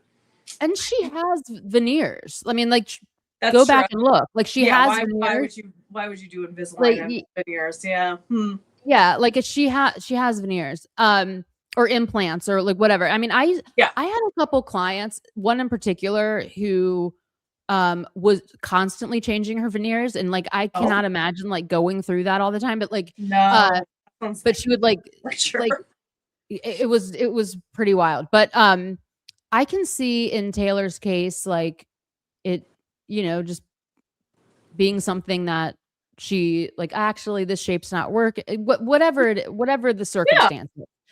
But also Maybe that's why she didn't sing live for a while, because yeah, I mean, well, and also when you are in the process of them like reshaping them, sometimes they'll put in like temporaries that will affect your speech. Do you know what I mean? Oh, okay. There you go. That makes sense. There you go. Yeah. Right, because they're not perfectly fitted. You mean? Yeah. And they're also like a different. They're not like porcelain. They're like different material. They're different material. Yeah, and like it's also. Have you ever had like something like stuck on your tooth or something, and you're like, "What is this?" And it makes you like talk different. Like, so when you get a new shape of teeth and mouth, like it takes a minute to get used to. You know what I mean? Yeah, for sure. That makes sense. So, August is 8, and last great the last great American Dynasty is 3. Yeah, absolutely 8. And if you think about the summer drop, like there was so much the last great American Dynasty. There was so much August. Like, yes, those are summary type lyrics, imagery, so that makes sense for it to be the summer drop. But also, like, we have to be able to look at things from more than one perspective, really, when it comes to Taylor. And I just 100% believe that she's doing the Rebecca Harkness movie. And that's why, like, of all the songs on Folklore, like, you're really amping up this song. Do you know what I mean? On this drop and all of it. You know what I mean? It's coming up, guys. It is coming up because all roads lead back to Rebecca Harkness. I'm just telling you. They just do. And the Rebecca, the book. I mean, it just does. I feel like on checklist day, she's going to check these things off her list, because I feel like TS13 has probably been, she's been planning it since she was 13 years old, right? Maybe before that. And probably. So I think it's like, I'm going to get these things not out of the way necessarily. Like that dismisses them. And I don't mean it in that way, but like, I'm going to get these, like the exits, the encore. I'm going to get all this stuff. Like, you know how you and I have been talking about, like, we just don't know, like there's all this stuff coming at us and we don't know where it is, and it's all like mixed up in it, all these Easter eggs, and we don't know if it's pointing to this or that. And it's like she's gonna finally complete that checklist, and then she's gonna hopefully be able to move on to maybe different projects or different, like maybe a little bit more focused. She's married. Let's not forget that we had the I'm never going to change, but I'm never going to stay the same quote come up again. And that was like she wrote that when she was 20 in like a journal or something. But also I feel like that's like, she's never going to be the same because she's married, but she's not going to change because she's still like obviously recording music, obviously. Although, can I just say for a second, the amount of comments and pushback that I have gotten in comment sections from Swifties when I bring up literally anything, not even these Easter eggs. These Easter eggs for you all, first time I have been saving them, which has been very hard for me, but I wanted you all to hear it first. But if I even say anything about like the pictures for the wedding or anything like that, I get so much pushback of she's honeymooning, she's married now, she's, as if she's incapable of hitting post for like one like how long would a wedding picture post honestly take for someone to make? And like 5 minutes? Let's be real here. It's Taylor Swift, who absolutely loves being in the spotlight. I think she was waiting for the whole Maddie wedding to be over with, get some time with this wedding of hers. I think she wants to put being space. Personal. Yeah, like she's like wants it to be private as long as she can. You know, like we got a lot, but she will show us the pictures without question. My theory is on the season opening of New Heights, either Travis will talk and give us the details, maybe they will both be there, and that's maybe at the same time, just like the countdown came up at the same time that New Heights started, maybe that's when the picture will be posted. But what I come back to all the time with these types of comments, and it was very much like the week or so after the wedding, when we were very hotly anticipating and waiting for the picture. And now we've all kind of been like, okay, it'll come when it comes. The idea that the vibe I kept coming back to with these comments were again this idea of, because she's married or whatever, it's like that she's going to either fundamentally change or that her brain is not capable of like doing two things at a time. And it's, again, it comes back to the idea that came up a lot after Showgirl came out. Is she going to retire? Is she signaling to us that she's never going to do music again? Which is like, what are you even talking about? What are you talking about? She's like in her 30s. And it's like this idea of like, well, she planned this. Well, she helped plan the wedding, but other people executed the planning of that wedding. If she's on her honeymoon, like, I'm sorry, she's not getting dicked down 24/7 at her honeymoon. Okay, like, not to be vulgar. There's also like automated posts. Like, do you think she's actually posting shit on her socials herself? She's not. The people are doing this.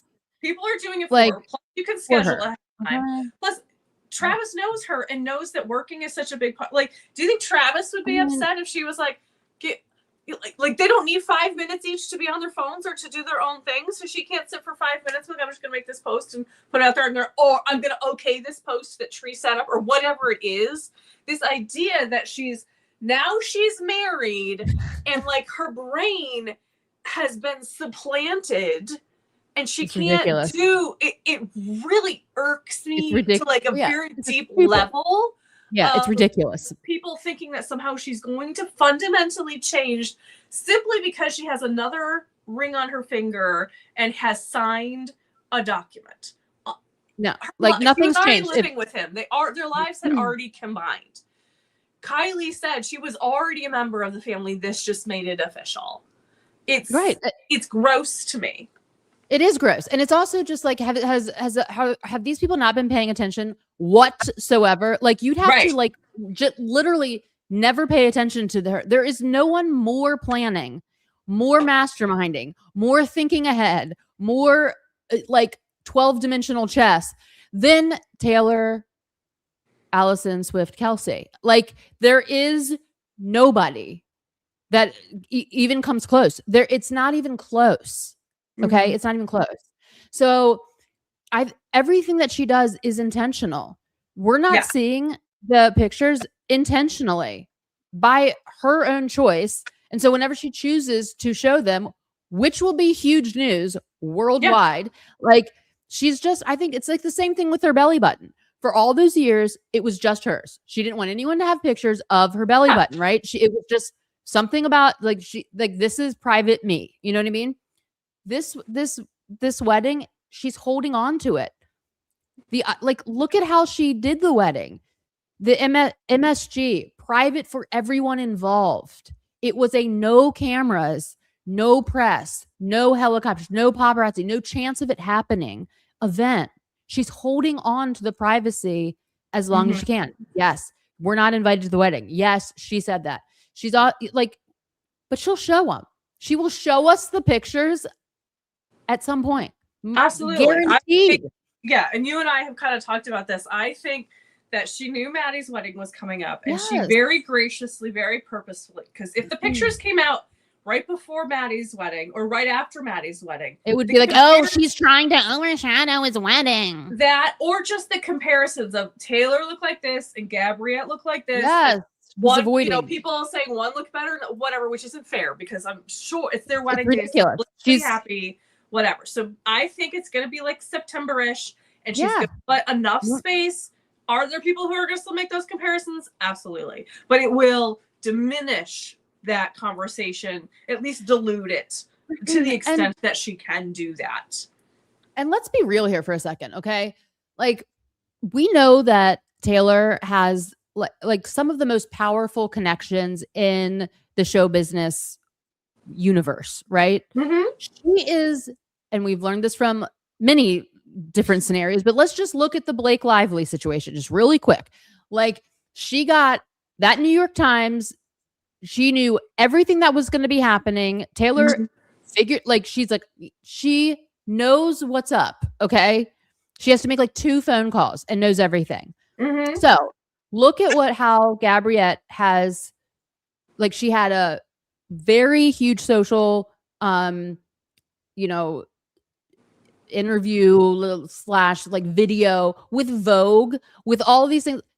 Taylor knew this was happening. Yeah, okay. absolutely. She's like, you know what? I'm not going to position my beautiful wedding in any way that's going to be overshadowing compared to doing this not because of this, doing this because of that, all of that talk, all that chatter. She's like, I am eliminating this immediately. I'm letting, both of our weddings be separate situations fully. Like, there is, you know what I mean? As it should be. As it should be. As it should be.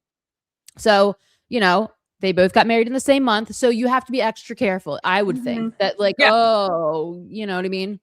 Yeah. And she did the right thing. Beautiful, thoughtful thing for her to do. Absolutely. There will be people. Can we just, because I like to vent about the stupid things I see online. I have seen, of course, we know the whole tacky, stupid, that I believe is an organized social media campaign, because the word tacky is being used way too much. I'm also seeing people who are like, thinking somehow that Madison Square Garden was Taylor's dream locale for a wedding. Like, this is what she's been planning since she was a child. What? No one said that. No, absolutely no one said this was her dream. I think the thinking behind it is she's got so much money that she could have a wedding anywhere, and therefore that must be her dream location or something, which is bullshit. No, it is bullshit. She had to have it there because of the world. You know what I mean? Because of the world. And I think I think it ended up being her dream location, though, because she got the privacy she so desperately wanted for the event. And it was like the only place that she could do that, Mm-hmm. And also, I don't know that you and I have chatted about this a little bit. There was like a football guy. Sorry, don't know the football guy. Not a football player, I don't think. He's more like a business manager type guy. And he gave an interview, and he actually did say that it was a castle.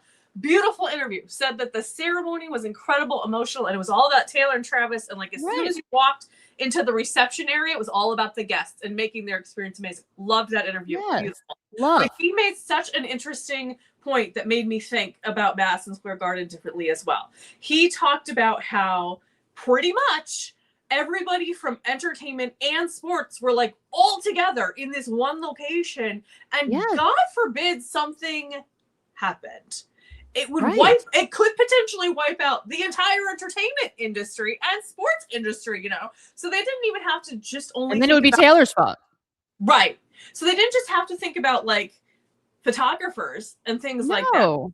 They had to think about real, people who are unhinged, thinking I could do an enormous amount of damage to 100%. a lot of absolutely.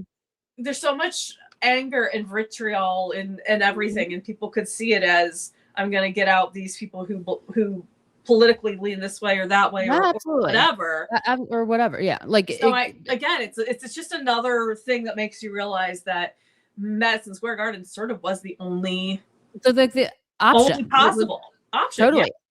Totally to keep everyone that she knows and loves safe, the entire industry that was there, and to keep it private. Where else could she go? There's nowhere else she could go. Yeah. Do you know what I mean? Really? Yeah. There is. Madison Square Garden is unique and specific in its amount of incredible security features. I mean, the owner is unhinged and literally has gone to great. The owner is unhinged in bad ways, unfortunately. Completely. But yes, absolutely. But it's literally the safest stadium ever, or arena of venue, whatever you want to call it, ever. I mean, it's crazy the amount of security. Thank you, Darren. I guess it wasn't a football guy. CEO of America Century Investments. Okay, I don't know who these people are. It was on a sports. I think it was on a sporty podcast, though. Maybe a sporty podcast. Sporty. I don't know. And yeah, Christine, this whole like litmus test of how do they know this person and that person? You know what? Who cares? First of all, we could tell you because we follow these people. But secondly, mind your own fucking business. Why do you care how they knew or whatever? Like, what also it's ridiculous. If you knew 1,000 people, you don't. Nobody does, right? But if you knew 1,000 people and you had the means to invite 1,000 people to your wedding, you would probably do it. Like, unless you were a person who was like, I'm just shy and I don't want to be around all those people. But then you probably wouldn't know 1,000 people, right?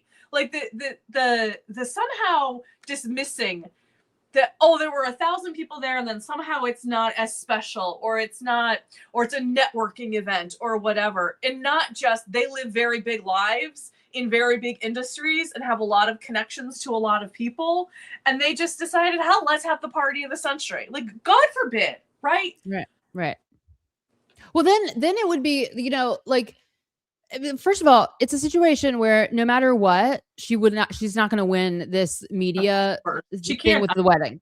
Do you know what I mean? Like, it's just like, if she had it at Holiday House, it'd be like, like whatever. How tacky, because she wrote a song about it. Right. Like, yeah.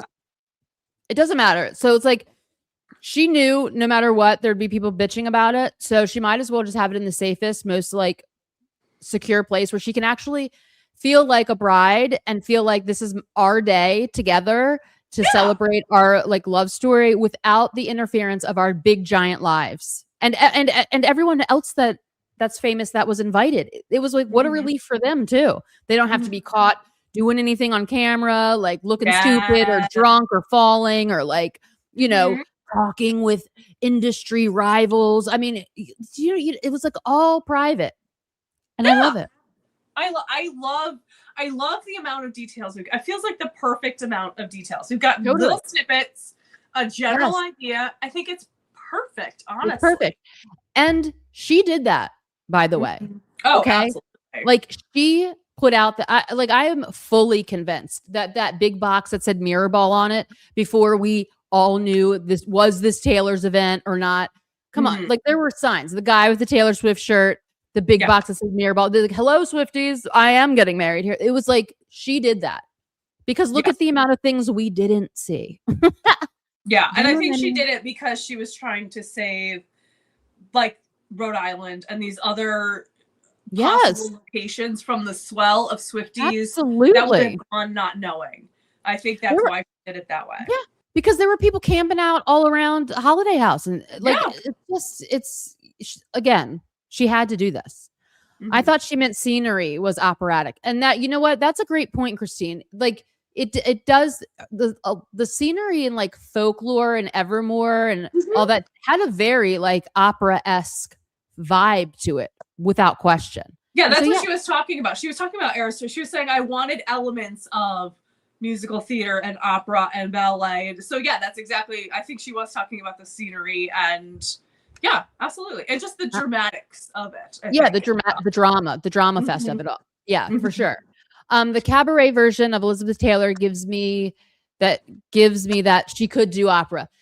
I've never thought of her as I don't put anything past her. It's just an insane amount of training on the voice. Yeah, but it's like technical. I don't know, but people underplay her singing ability all the time. I hate when people say she can't sing. Like, this girl can sing like laps around most like, generally speaking. I mean, there's obviously people that have bigger vocal ranges, but there is not anyone who can match her emotive cadence, her emotional capturing, picture capturing, visual capturing, just through her voice. I mean, you don't have to have a 6-octave vocal range to do that. And most people can't. Like, I've listened to, I love opera. I listen to a lot of opera, but like, I listen to a lot of music just in general. And I mean, she is a singular talent that when she says something, you feel that emotion with how she says it. Like, she's incredible. Okay. I got a new TV recently, and I honestly don't think my old TV was even like 4K or whatever. So like I am seeing Eras Tour in a whole new way, but also the sound, I don't know why or how or whatever, but it like has isolated her vocals. Like I can hear all the music, but it like pushes her vocals to the top, and I can hear her vocals more clearly than I think I have even on albums ever. And I'm like, I'm obsessed. It's so incredible. And probably what other people's experiences have been from the beginning, because they had TVs that were purchased in the last, I don't know, decade. But I didn't have that. Yeah. So I'm really enjoying experiencing it now. Well, that's incredible. Like, I'm glad that you're having this experience, because I mean, it truly is a remarkable performance on every level. Oh, yeah. Like on every level, it's incredible. It's incredible. Oh, wait, hold on. Happiness looks great on her. Yes, it does. Like it truly does. It truly does. Veneers don't last forever. No, they don't. No, they don't. And she's had some sex. It was time to replace them, maybe. It wasn't just the brown liquor, but the male dominance, the patriarchy of the times in the feud. Yeah, absolutely. It was very this 1950s shit that they want from me. And I'm telling you all, I cannot wait for you all to watch this and get back to me, because it's like, am I delusional? No, I mean, yes, but not with this. not with this. Not with this. Because I mean, yes, but not yes, but no. Right. Because we were both like, and then I'm telling you, I almost passed out when they shot that chick with a chihuahua in a purse. What? I was like, because I would have thought that would be like a thing from the 50s, which at the Oscars, Murphy is like always exactly true to the time or whatever. But yeah, that's wild. I mean, it was like in the 70s when they were like, by the time they got to the Oscars, it was like in the, but still, Oscar in a purse, the same purse of the ornament. I'm telling you. Crazy. It is. And then we think about actually romantic, this feud of two performers. You know what I mean? It's like, oh my God, it's insane. It's wild. I think Taylor hasn't shown it's her true vocal range ability yet. I agree with that. I feel like, you know what? But she's going to, I think, because of her confidence level right now is like at the highest it's ever been. I think she's just gonna, you know, she's gonna go big though. But let me tell you, the way that she does backing layered harmonies is truly a work of art in itself. There are times where I am just absolutely blown away by the placement of ad libs and backing vocals and how they ascend and descend, and like the word structuring that just like flows through the song. And they're subtle, but they're so powerful. And it's truly, it's what makes her a master. It's all the things. It's all of the little things, you know. It's truly wild, and I love. How long have the Rebecca Easter eggs been around for? I would say that I started picking up. So there's two Rebeccas. Like, so the Rebecca from the book. We were talking about that. Yeah. The Rebecca of the book started in like Speak Now era. The Rebecca Harkness started in 1989, like that era. That 1989 era for sure. So they've been really ramped up since Showgirl, especially if it is a movie, because if we talked about before, like we went to a movie theater for the release party. We have the movie. We have the theater in Fate of Ophelia. We have movie theater in Opalite. We have the looking like the Rebecca Harkness brooch on cam in Opalite. Yeah, I mean that's a dead giveaway. The summer release last year, the summer merch release, Rebecca Harkness coded and Rebecca the book coded that I can't even. It's like unbelievable. Can I just talk about the exit signs really quick? Yes, please do. Okay, so I was flipping through my photo library I don't even know, like a week ago. I've lost complete track of time. And I mean, I was going back like a long time, and I was going through this vacation that I had in France and in London. And what's wild is in all of my UK pictures, especially the ones from London, they're in a lot of like pubs and things. I had taking pictures of like random architecture that I love. Like I love taking pictures of like very intricate doors, everyone. Like, so nice. so there's like a lot of like just doors everywhere. But it hit me like a ton of bricks when I saw a couple of these pictures that the exit signs in the UK and England are green and ours are red. It's 2 X's. Yeah. From London. And then it is green in the I think it's green in Fate of Ophelia. Again, that same scene when they're in the hallway and they go like it's an exit and they go down the hallway and then they go in that 87 door for the celebration. Like again, I think yeah, it's like she's like she's so longing London is like basic in all formats. She's like because like here our exit signs are red. They're red. In the UK and in London, they're green. Like just like the exit signs we've been seeing from her. And I had never even thought of that until I looked at the pictures and I'm like, well, hold on a second.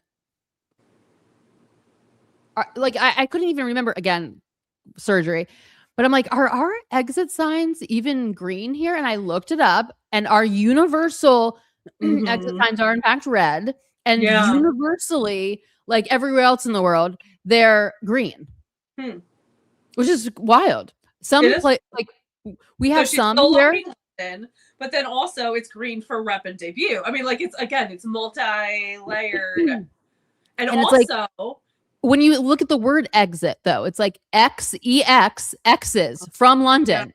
EX, bye, see you. Leaving it all, like I'm leaving this.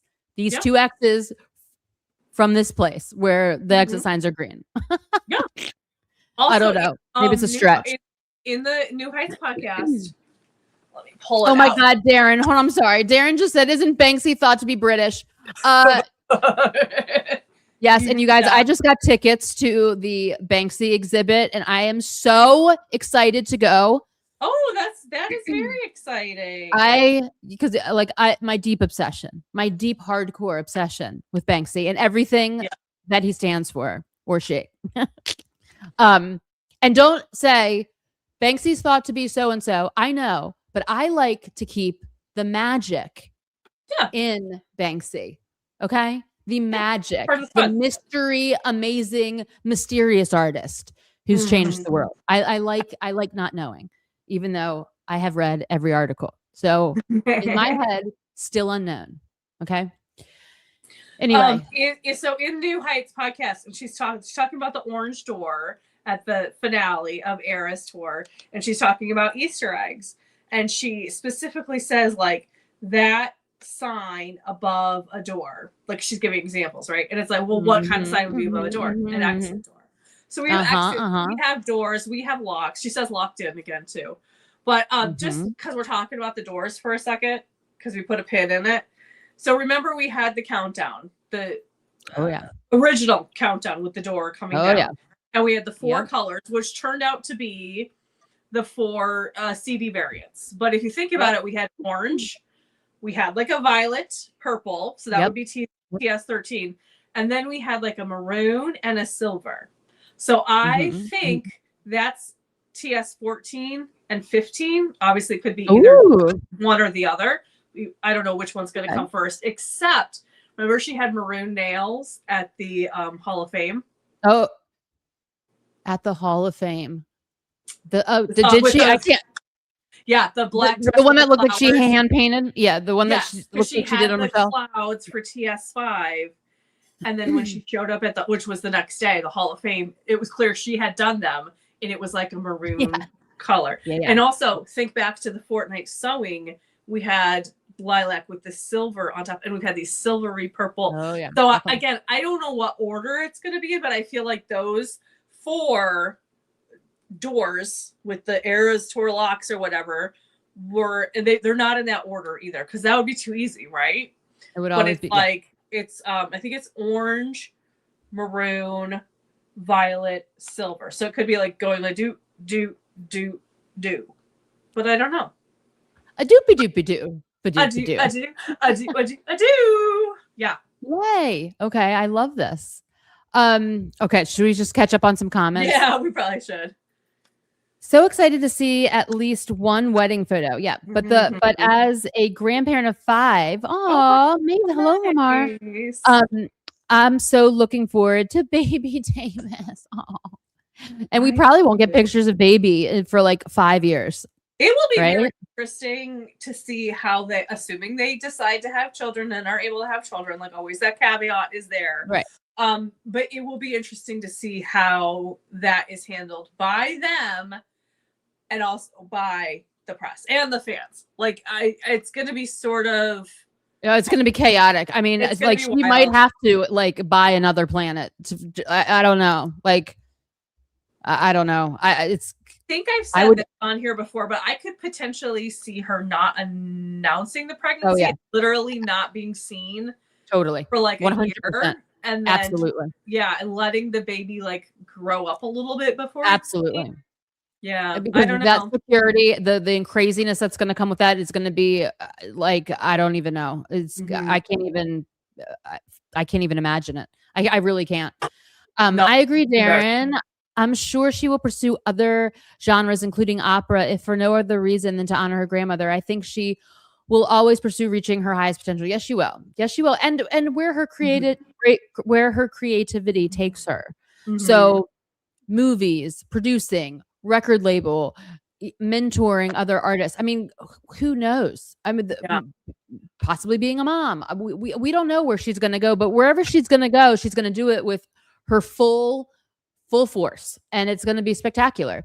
And I don't think that she's ever going to retire from music. She has said it herself that she finds it offensive when people say that.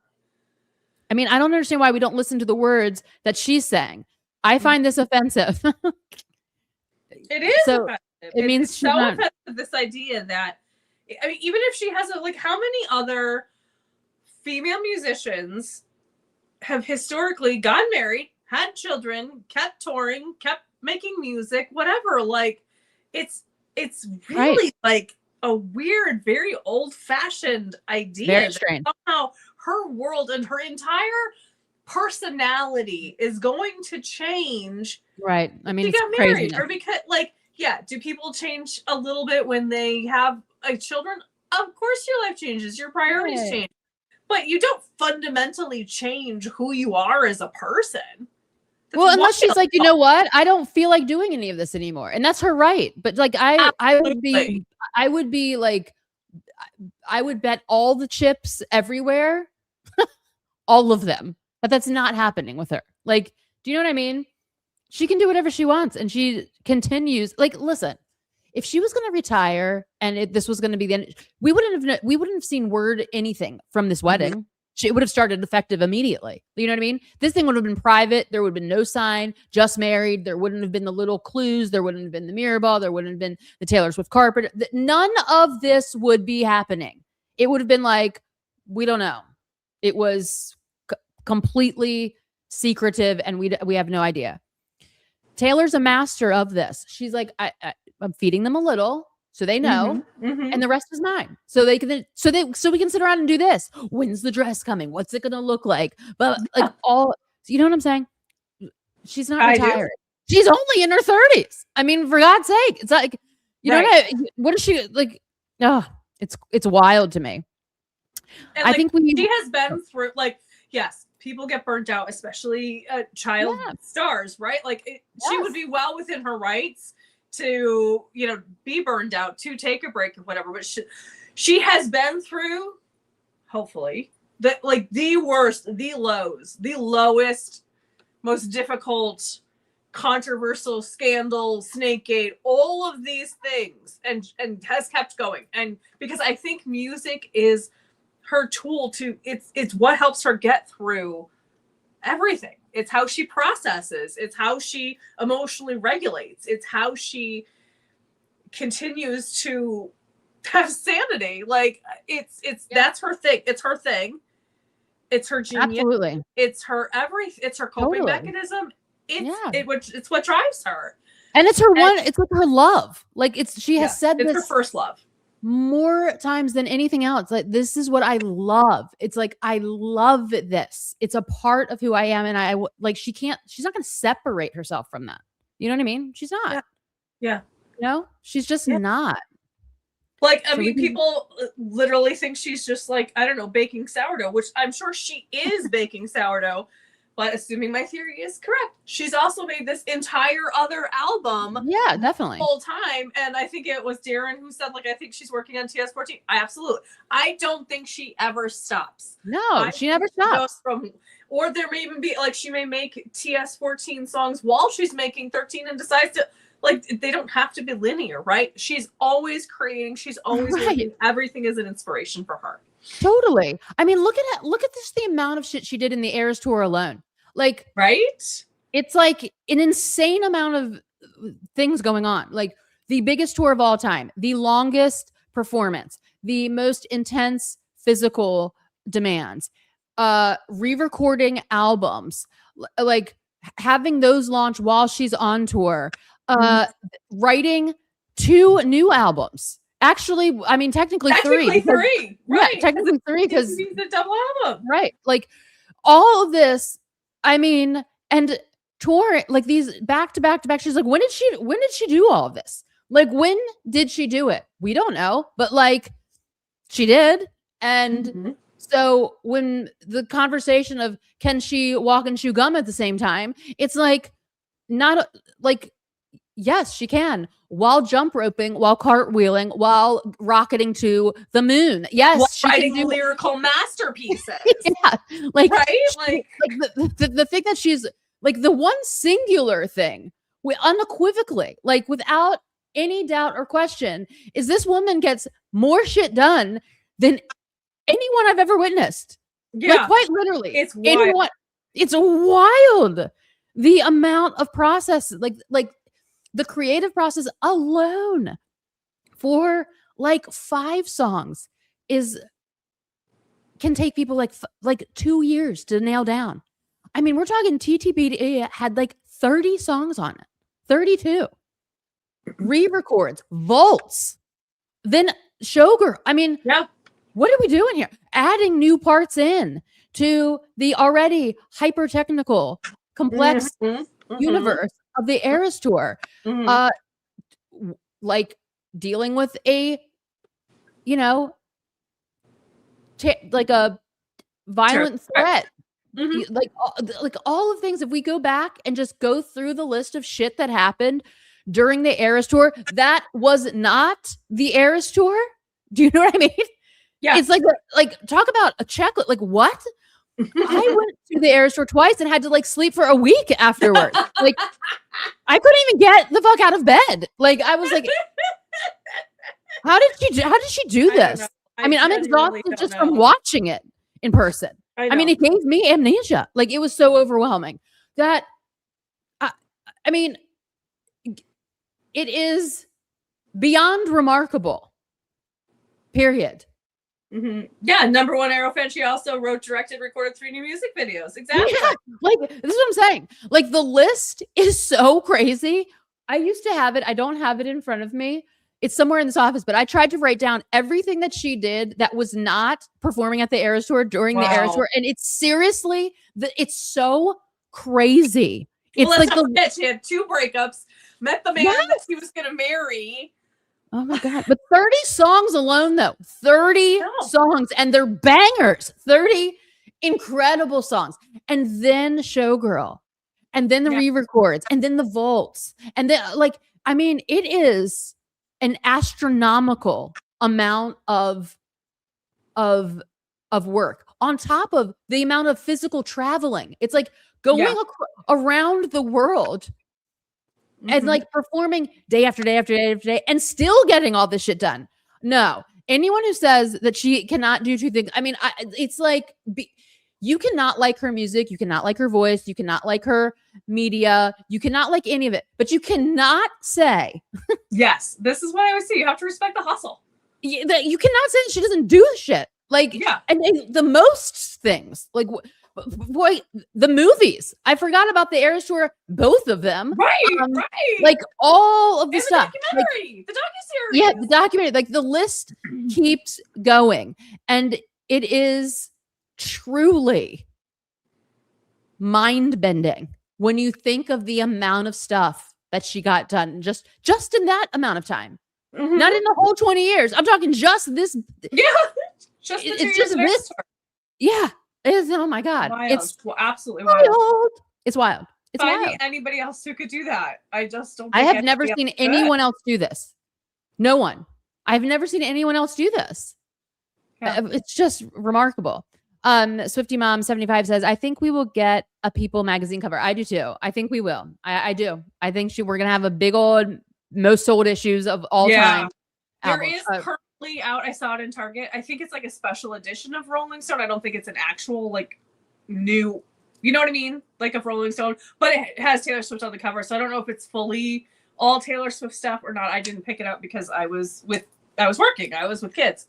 The kids who think she's my mom. So it's like, look, who is this? And they're like, it's your mom. Yeah, my mom Cutest. Is on the cover of Rolling Stone. That's awesome. Yeah. So pick it up. I saw it. Where did I see it? Target. So yeah, I think it's interested in. I think it's gonna be. I mean, I think it's gonna be the most bought copy. Whether she puts out her own publication of her wedding, who knows? But like, yeah, I think. Maybe we'll get like social media and then a People. Like, I think we'll get social media first. I can't wait to see this dress, you guys. I can't wait to see it. I am so ready. I'm so ready. Taylor's the queen of multitasking. Exactly. Absolutely. She's waiting for the pics from photographer. I'm sure Travis doesn't want her to change. He loves who she is. Exactly. Exactly. Right? Like, but I hear the waiting for the pics, but I also feel like her photographer is like, got it. Could potentially, like, that's the only thing they're working on. Like, that's it. So, and I would imagine that Taylor probably already knew, like, I think they probably maybe set up a specific picture, like posing or whatever. So they would know, like, they would know this is the picture we're going to use that needs to be prioritized or whatever. I have a theory. I know, like, regular weddings, the turnaround is several months, but I just feel like if you're Taylor and Travis's photographer, probably that's the only thing. I don't know. I don't need it until September, you know. I think that this was actually shot on film and not digitally. I think this is her for a number of reasons. Let me explain. I think one, for security. I think one was security. Two, it's just the image quality. There's like a certain texture to film that is, you just can't, you can't duplicate it really. But mostly for security purposes. I don't think that she wanted anything digitally at all. I think that there's a certain absolute beauty to, I'm going to use going back to like analog. I'm just going to use that as a whatever for this, but I think that it's film. I think it does need to be processed.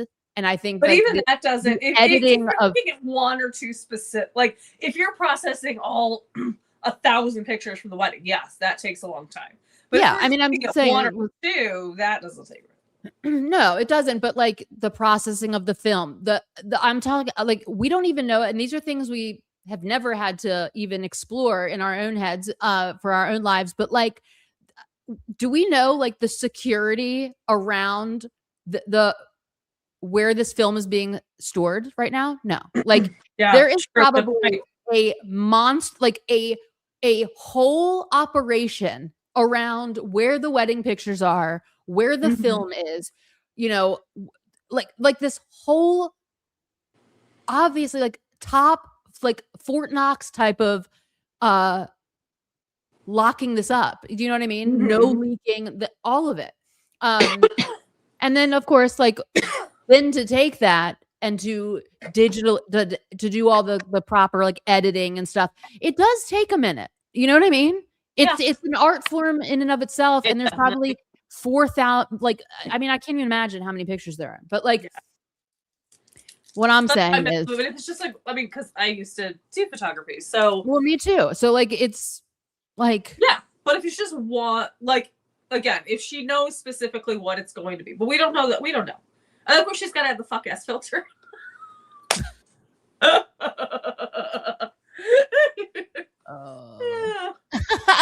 But yeah, I mean, I think that there's like a lot more that's like involved with the where's the film located, who has the negatives, obviously her, like the whole thing is way more complex than we can, than what I'm saying is this photographer's not sending her proofs online. They're digitally, like he's flying in like, do you know what I'm saying? Like this is not being, it's not going over any network. Guaranteed. That's a very good point. Yeah. Agree. So that's, I think, what's going on. Okay. All right. She said talking about her not doing music is offensive. It really is. It is. And it is offensive. And I'm offended that people think that. Just because she's quiet doesn't mean she's not plotting. Exactly. Come on. Absolutely. Look how quiet she was after the Eras tour. Then boom, we got an album, right? So, right? Like usually when she's quiet, it usually means something's a brewing. Danger, you know what I mean? Danger, Will Robinson. Yeah. Danger. Yes. Danger. Yeah, absolutely, for sure. Oh my goodness. Taylor is on a mission to fulfill her wish list. Time waits for no man, woman. That is for certain. That is for certain. Well, really, the only thing on her wish list is marrying her best friend, who she thinks is hot, which she did, and having some kids. And hopefully she has all the time in the world to do that. I hope she doesn't. A mission, yes, but hopefully not a rush. Can I ask, like, I don't know the answer to this, but it just popped in my head with Lamar, your comment. Congratulations, let's just say, to the Spain, right, for the World Cup, right? Absolutely. And is Spain a part of Real Madrid? I'm just curious. There are I'm sure. I don't know because I don't follow the football, but neither do I. I don't. I'm sure there are players. Because not like just like with our team, like just because it's Real Madrid doesn't mean they're all from Spain. But no, I know Spanish players, the Spanish players who are on Real Madrid, if they're good enough, are I assume on the Spanish football team. So I'm just gonna say that, like, when Spain won, and I was like, "Oh my god, are we serious?" Yeah, I know it's from Spain, Darren, but I'm just saying, I like it. Like, were they? I like know nothing about how football operates. Were you thinking like it's like the Olympics where it's like there's professional? I'm just saying, like, her wish list is coming true in like in a universe kind of way. In my Swiftie mind, I was like, Spain won contract with Real Madrid. That's all. That's all I'm saying. And just congratulations, Spain. Yay. Yeah. I think it's a great play to not post wedding pictures yet. Absolutely. Travis will be going to training camps on Wednesday, and she has all the time to show the pictures and the follow-up. Absolutely. And just give it some space. I mean, we have seen that, like, I'm not comparing them at all, but I'm just saying she has to be aware, of like the Vogue deal with Gabriette. Like, why would she want her wedding to like pictures to come out in right before or right after or right during? Like, it's these two couples need space from each other. Even though they got married in the same month, they need like separation. Like, this is your event and this is mine, and we're both happy that this is happening. You know what I mean? For each other, like, or whatever. But like, let's not do overlapping. That would allow, because we know the current world that we're in, the endless amount of non-stop. I mean, even if Taylor had I've seen stuff. I've seen wedding. how Maddie signaled to Taylor the night before his like you guys are I mean, still come on. thinking that it's like, I don't know that. Listen, it's like let's be done with that. That somehow Maddie and Taylor are actually married, and both weddings were, I don't know, it's like ridiculous. red herrings. And it's, you know what? Why would this have to be happening? If you think that, what does that mean? What does that mean you think about Gabriette and Travis? Because both of them would have to sign on, right? And say, like, I'm going to fake marry this person so that somebody else can actually marry. Like, it's ridiculous. It's like, it's not even Shakespearean. It's so wild. No, it's insane. And listen, Maddie was a humongous part of her life and very important, like an important figure in her life in so many ways. And we are not discrediting. I certainly will never be a discreditor of that. But like, they both got married, and these are the facts of the world right now. They got married to other people in the same month. Okay. Like, I think it's an extra underlying score that we're good with this. You know what I mean? Like, we're both getting married in the same month, you all. Like, this is real. It's really happening. We are in love with other people, and we have chosen to be with these people for the rest of our lives. Okay. I think that she is also like, feeling 100% confident in her relationship. She does not want to deal with the insane amount of bullshit that she would have to be dealing with. If she released her wedding photo on her wedding day, it would somehow be some kind of bullshit about how dare she do this to like Gabriette or whatever. Like, it's ridiculous. I think it was an absolutely masterstroke, like, great idea to not release anything anywhere remotely close to anything that was going on with that. Let that news settle and fade, you know what I mean? As press does, and then come out with it. Do you know what I mean? Excellent. Because I was not in the mood. I am not in the mood to have to hear all that. Do you know what I'm saying? This is her special day. I do know exactly what you're saying. Yeah. Darren, the Charlie XCX album came out this past Friday. It's already out. It is already out. Remember, there are not any candids, no phones. Yes, absolutely. There's not. And I think the whole thing is done on film. The best thing about the wedding is the lack of info that has come out of it. I agree. Yeah. I love the mystery of it. And I love knowing that's private. It's just theirs and the people that she invited because she wanted them there. I agree. I think it will be before football season starts to not overshadow Travis. Probably. I mean, like, it's crazy the amount of stuff that she has to map out. Well, but I don't know how it would overshadow Travis when he's in the wedding. Yeah, she married part of it. Let's not forget that. Yeah. They would agree together. I don't know that it would overshadow. I mean, I don't know. I don't feel like it would overshadow it, but maybe I'm wrong. I think that they both like are going to be so pumped when the world gets to see it. You know what I mean? They're holding on to it though. It's like it's theirs. Like, so few things are truly like theirs. You know what I mean?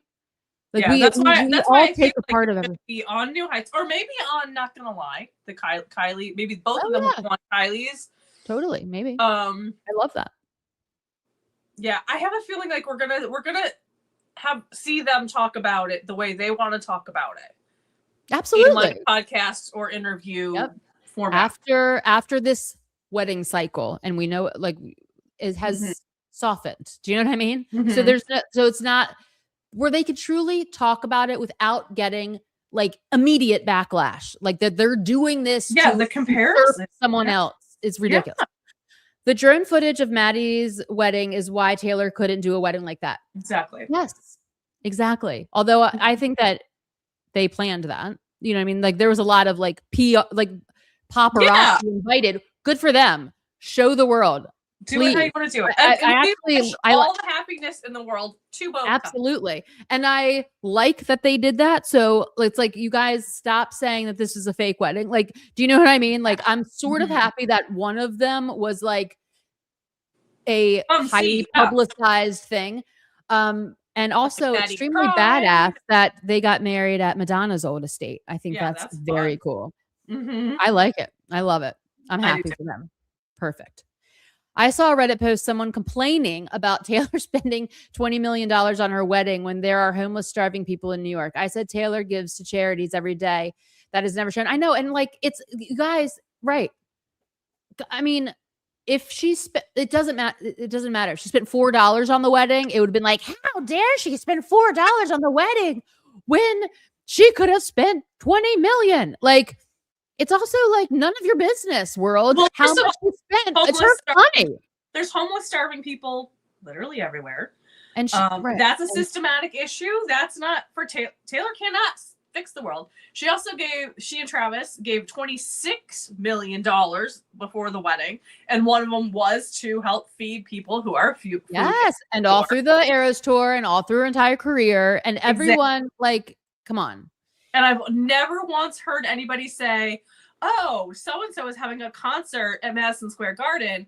How dare they get all this money from the ticket sale when there are unhoused people sitting outside, or the Knicks are having a game and they make however much per game. How dare they when there are unhoused people sitting outside?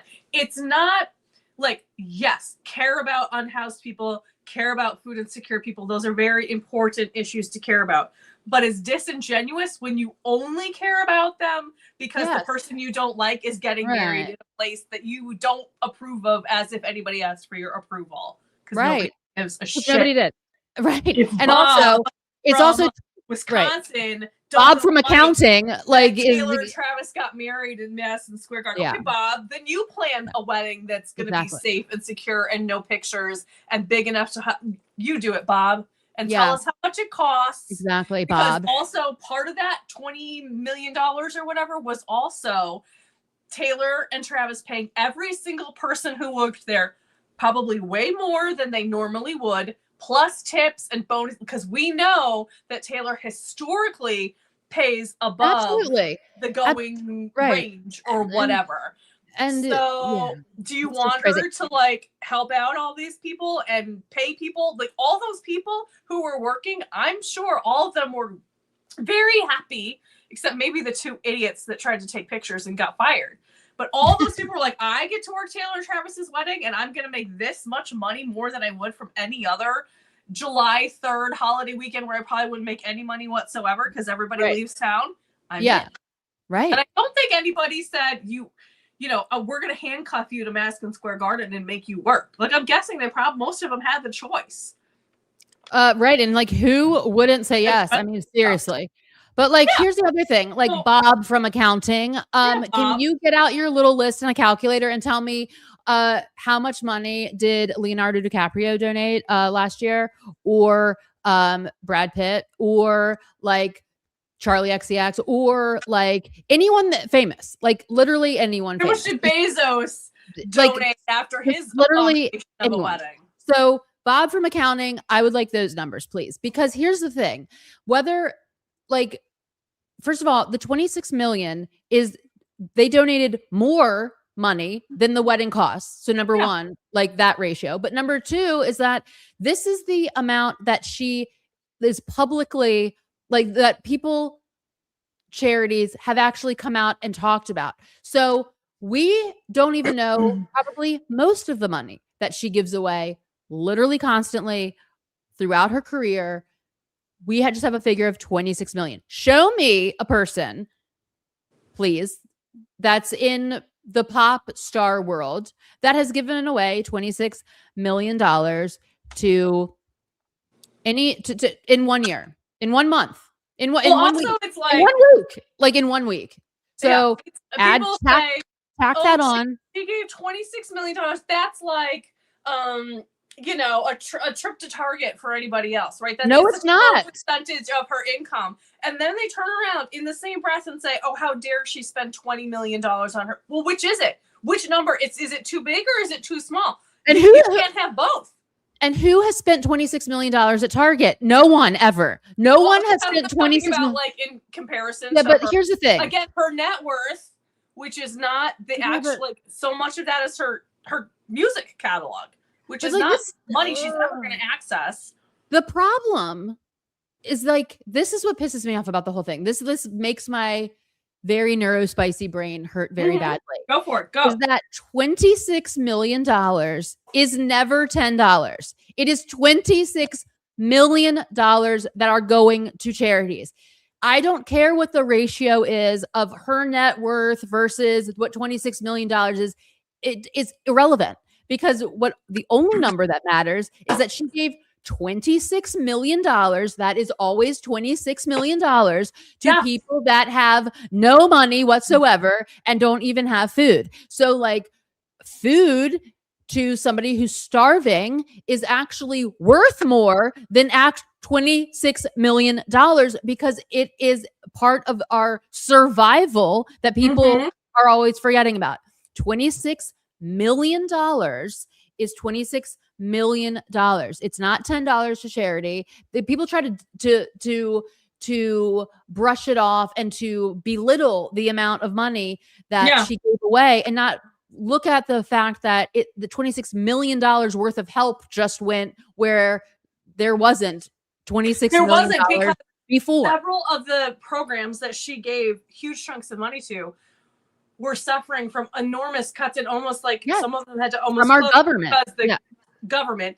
And she not only like funded those programs for a while, for years they are now funded. So there you any of those people who run the program, who work for those programs, and who receive the benefits from those programs, what did this any of them, if they think it is not enough, if it wasn't worth it, if it didn't count, if they care if it was tax deductible, yada yada, whatever the excuses, ask them. Their opinions are going to be the ones that I care more about than Bob from accounting. And also, let's just say to the people who are like, it's only 5% of her net worth or 10%. Okay, then are you donating 5% or 10% of your net worth? Are you doing that? Because if it's so trivial, are we all doing that? Yeah. People that are complaining and saying that they're, it's like such a non-factor. Like, I doubt it. So anyway, that's the last time we're going to talk. Like, it's just like, it should just not be coming up all the time. Like, that's a huge amount of money. People are very,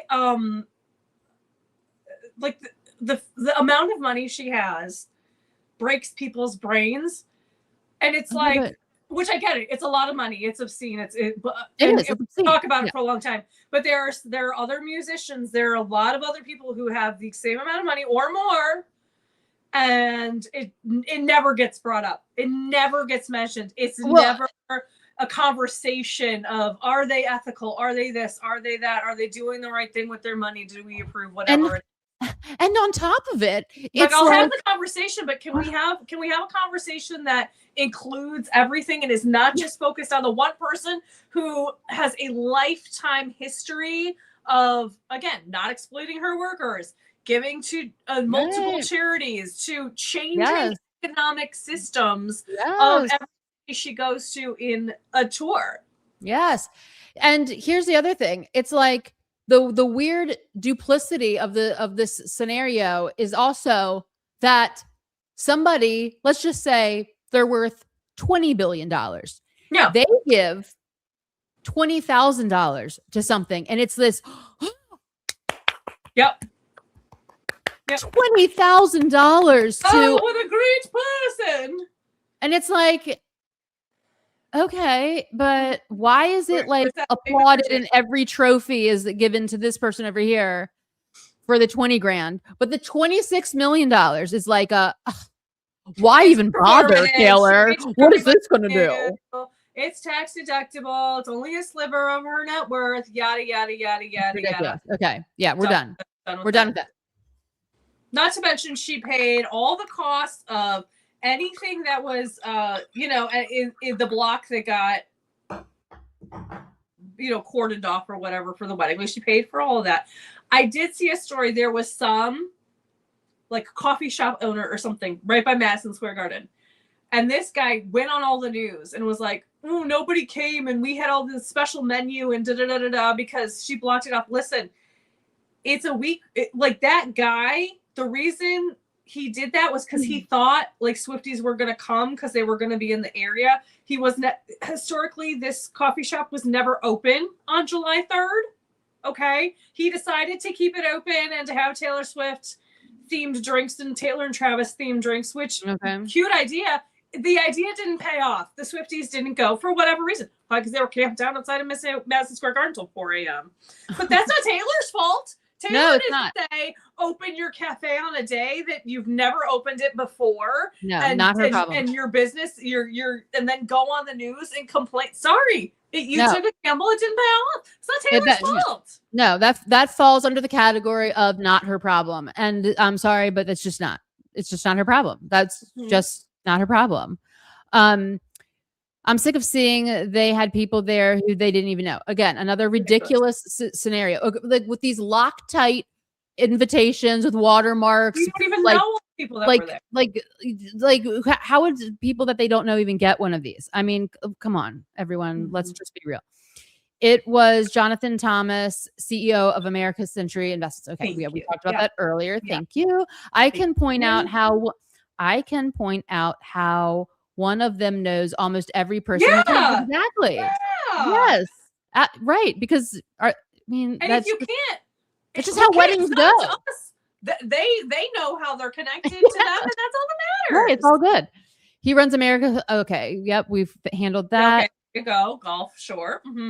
People think 1,000 people is a lot of people, but some were plus ones and family of people they know. Between the two, 100 isn't.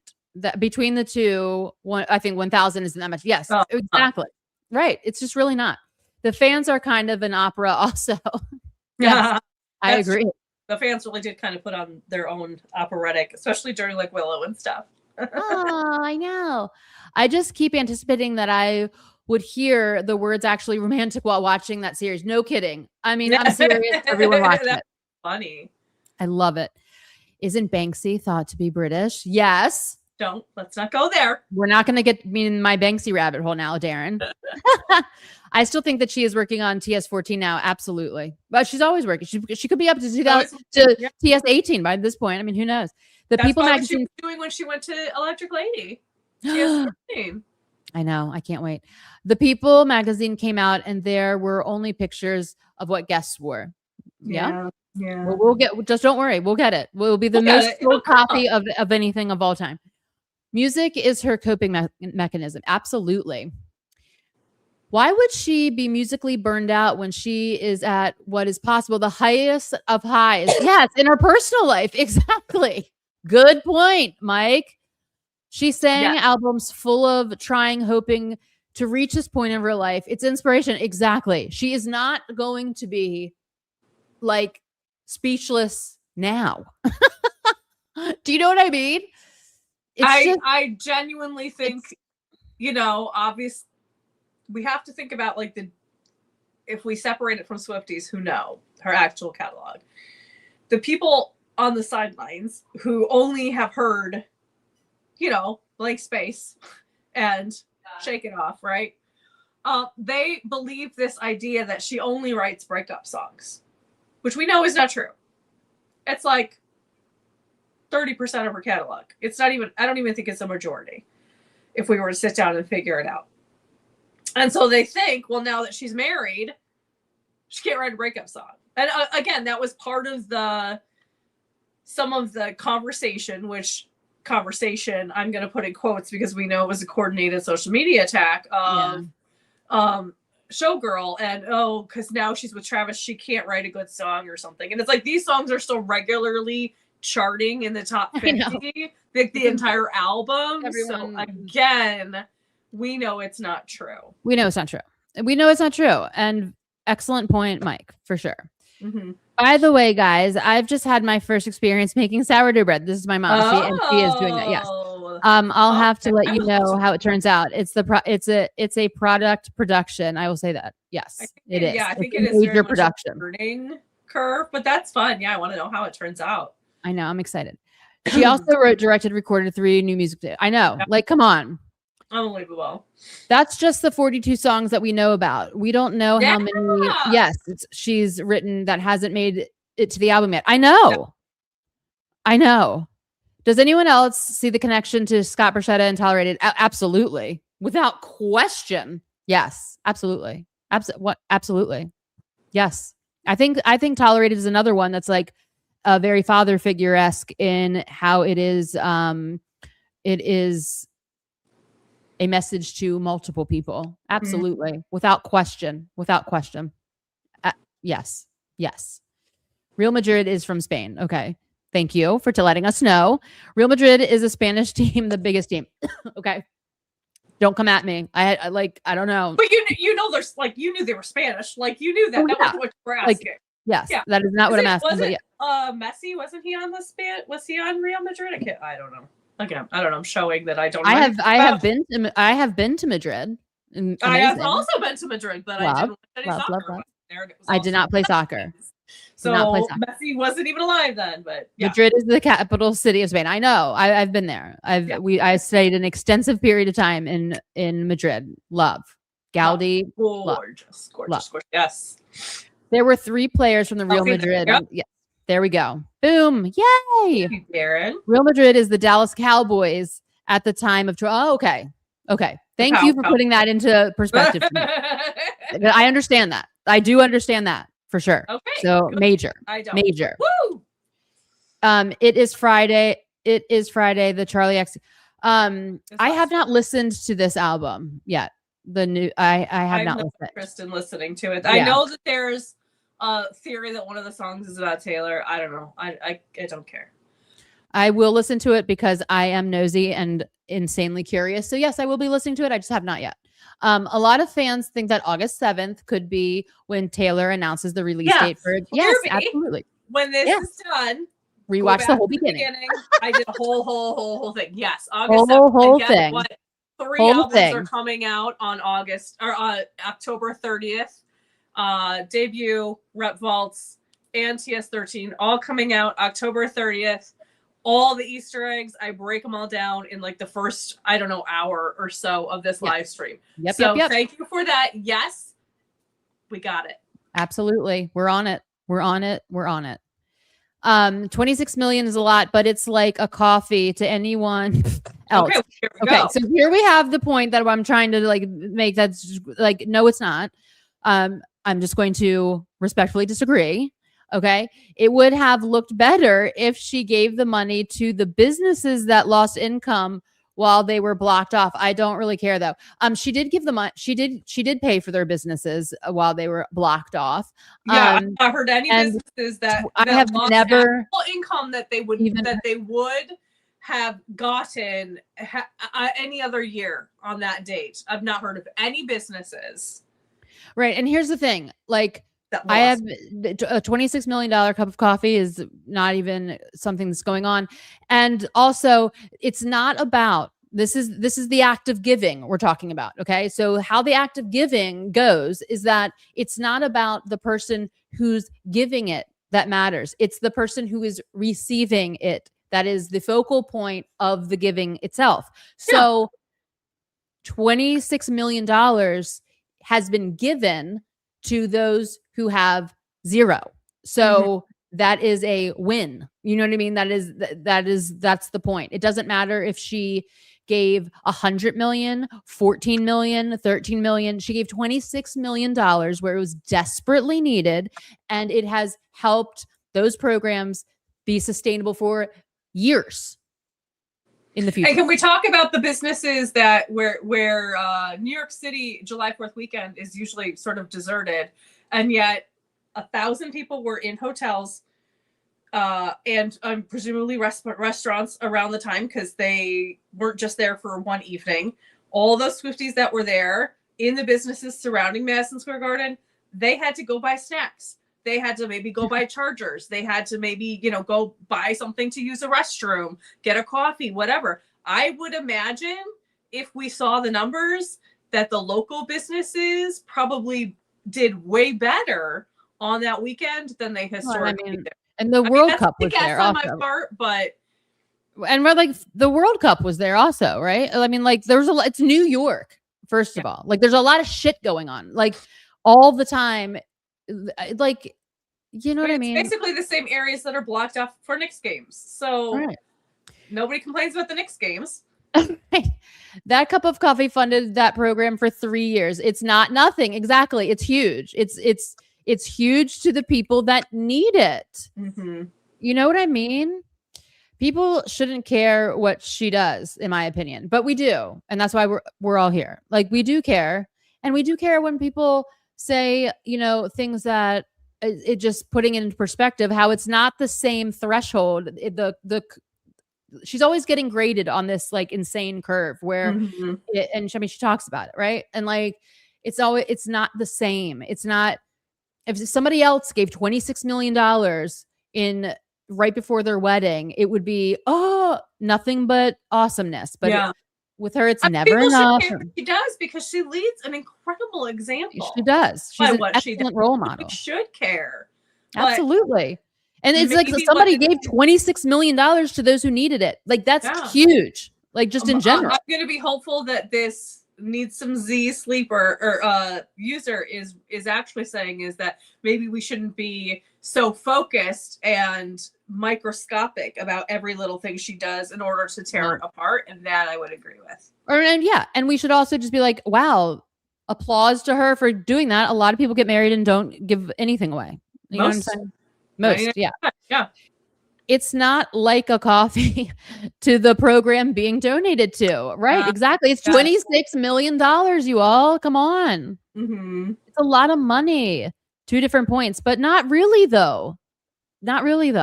You can't say it's a lot. It's too much money and it's not enough money when at the same time. Same breath. You just can't. Right. So it's not really 2 different points. Taylor will never do enough for some people. I know. Yeah, that's very true. She does just try, right? She's always on that tightrope, and this is what she's talking about. This is literally what she's talking about. This is the mirror ball effect for sure. She's mirror balling. Who cares what she does? Well, I do. I mean, I'll just speak for a party of one. Hopefully that's why everybody else is here. If you don't care, then you don't have to be here. Or if you're meaning, why do people? We're glad to hear, but we're going to dismiss everything Taylor does. Yeah, Charlie XX needs to have her head checked because there's something wrong with her constantly going after Taylor and her music. I haven't listened to it yet, so I can't comment, but I will listen to it, and I best believe I will comment. Like, if I pick it up. I mean, if Taylor has the right to go after Charlie and her music, then Charlie has the right. I don't think she has to get her head checked. I don't care, really, is what it is. I've never cared about Charlie XCX, and I'm not going to suddenly care about her because she's trying to invoke Taylor's name for whatever reason. And a feud is a feud. You know what I'm saying? Like, a feud is a feud. You can be fans of both.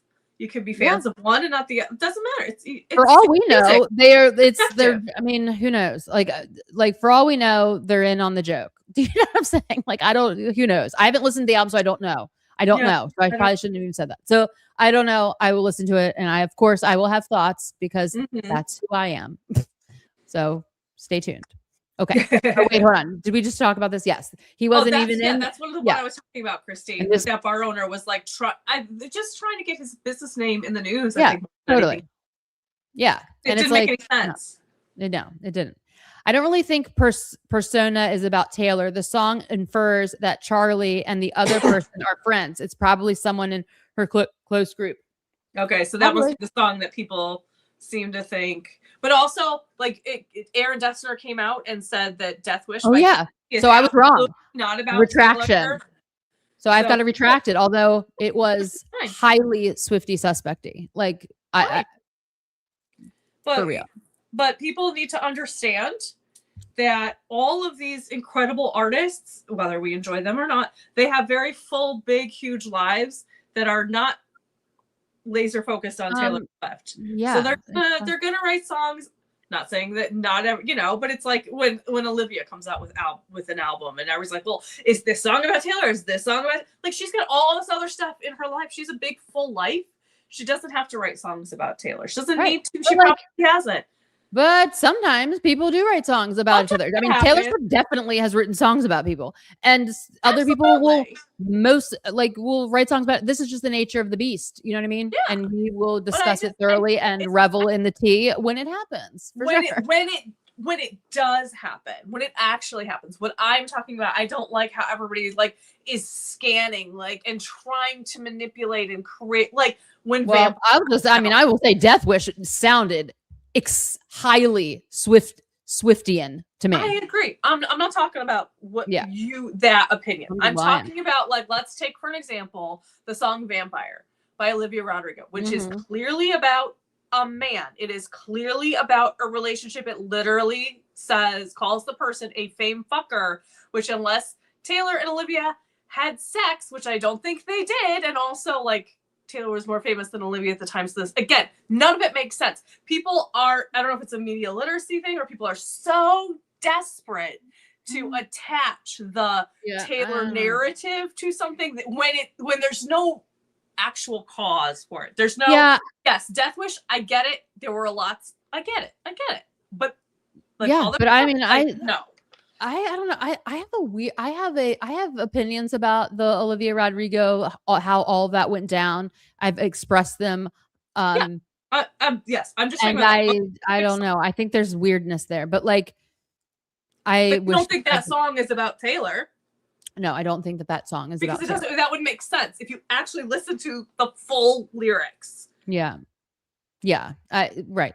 I don't think that song is about Taylor Swift. No, I do not.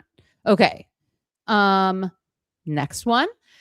Larrabee. No one cares about Wannabe Charlie's album.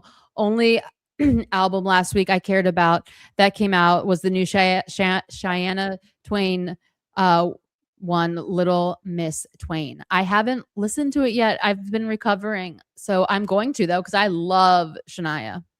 Can I just say, like, and I'm saying this again as somebody who's not a fan of there are a lot of people who care that Charlie XCX came out with an album. She has a huge fan base. She's one of the biggest stars in the world.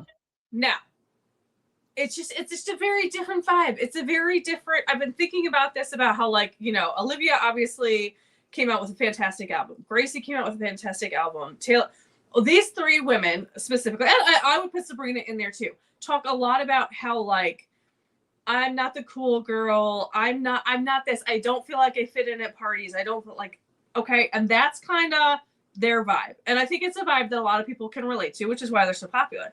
And then you have somebody like Charlie who has a very different message. I am the party. I am this. I am the cool girl. Da, da, da.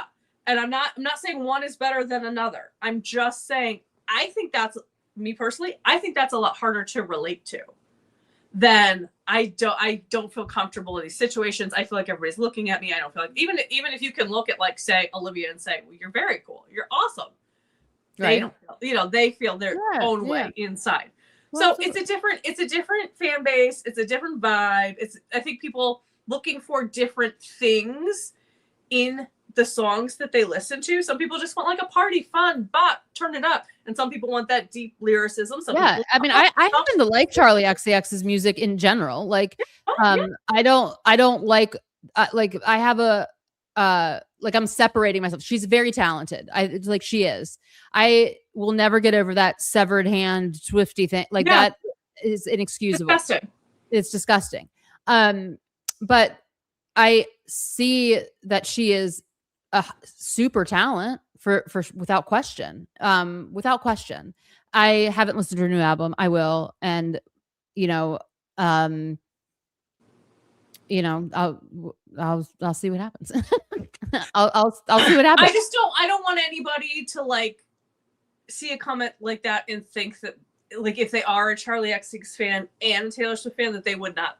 I want everybody to feel comfortable here, no matter. Absolutely. Like, I like both of them. That's the only reason I'm like, yeah. No offense to you, Larrabee. Like, you're allowed to think whatever you want. I'm just trying to, like, absolutely make it a welcoming area for everybody.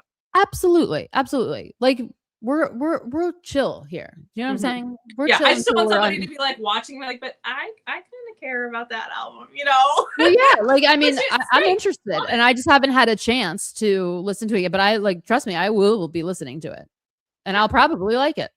My current pet peeve: TikTok negativity getting pushed on X by accounts pretending to be pro Taylor, who are more or less pointing to the TT and say go there, Swifties, and be outraged. To TikTok? Okay. Yeah. I mean, Mike, absolutely. It is. Yeah. It's a weird ecosystem. This is insane. Very, very strange ecosystem. It's a very strange ecosystem, and we just all have to stay together. I mean, you know what I mean? There's a lot of negativity surrounding Taylor Swift and like literally every aspect of her life. That's like kind of like now, you know what I mean? Like it's just like, oh my God, how dare she get a dog when she's been a cat person? Like everyone, we need to seriously bring it down. Do you know what I'm saying? Yeah. Bring it down. Mm-hmm. You can own a dog and a cat. Okay. Right. You can own a dog and a cat. She could have a parrot for all we know, and we don't even know about it. She could have like a ferret. I mean, I would be shocked if she did have a ferret, but like she could. I mean, what do we know? She could have I mean, who knows? She can have anything she wants. Right. So you know what I'm saying? Just let her do what she wants. She's allowed to like have her own mind and say if she wants to talk or not. Like it's insane to me. And like she doesn't have to live in these like stereotypes, this weird architecture that people have built around her. Like, yes, she had cats for a very long time, but like, I mean, she has a dog also. You know what I mean? It's Can all we good. talk for a second, just because like we were talking about Charlie, and this is what made me think of it. This doesn't have anything to do with Charlie at all, but just sort of fandom in general. Sure. Like, I would very much like to talk about what is happening with Noah Khan right now and his fandom and his touring and everything. Now, I really enjoy Noah Khan. His new album is fantastic. I am not engaged with the fandom. The only fandom I really engage with is Taylor, because it's just like I only have so much time in my life to it's obviously spend a lot of time doing this, right? Okay, but so he's on tour, and there's a couple of different things that are happening that are a little, well, first of all, the most insane thing is there's now like, I don't know if it's a trend or what, but like of people going to the tour and then like not going to the restroom, but like peeing or other things like right there in the stands, which is, hello, disgusting. Don't do that. What are we doing? What's happening?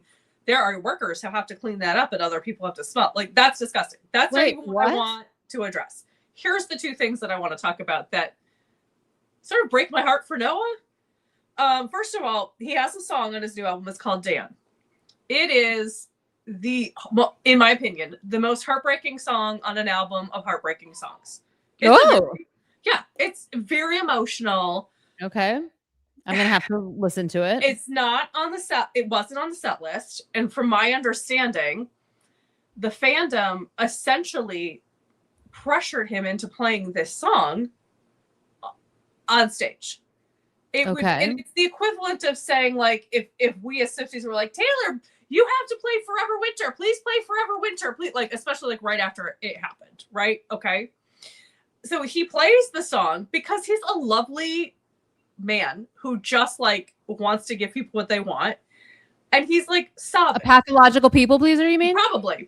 Okay. He's sobbing while he's singing the song. Because it's about a friend of his who died. Okay.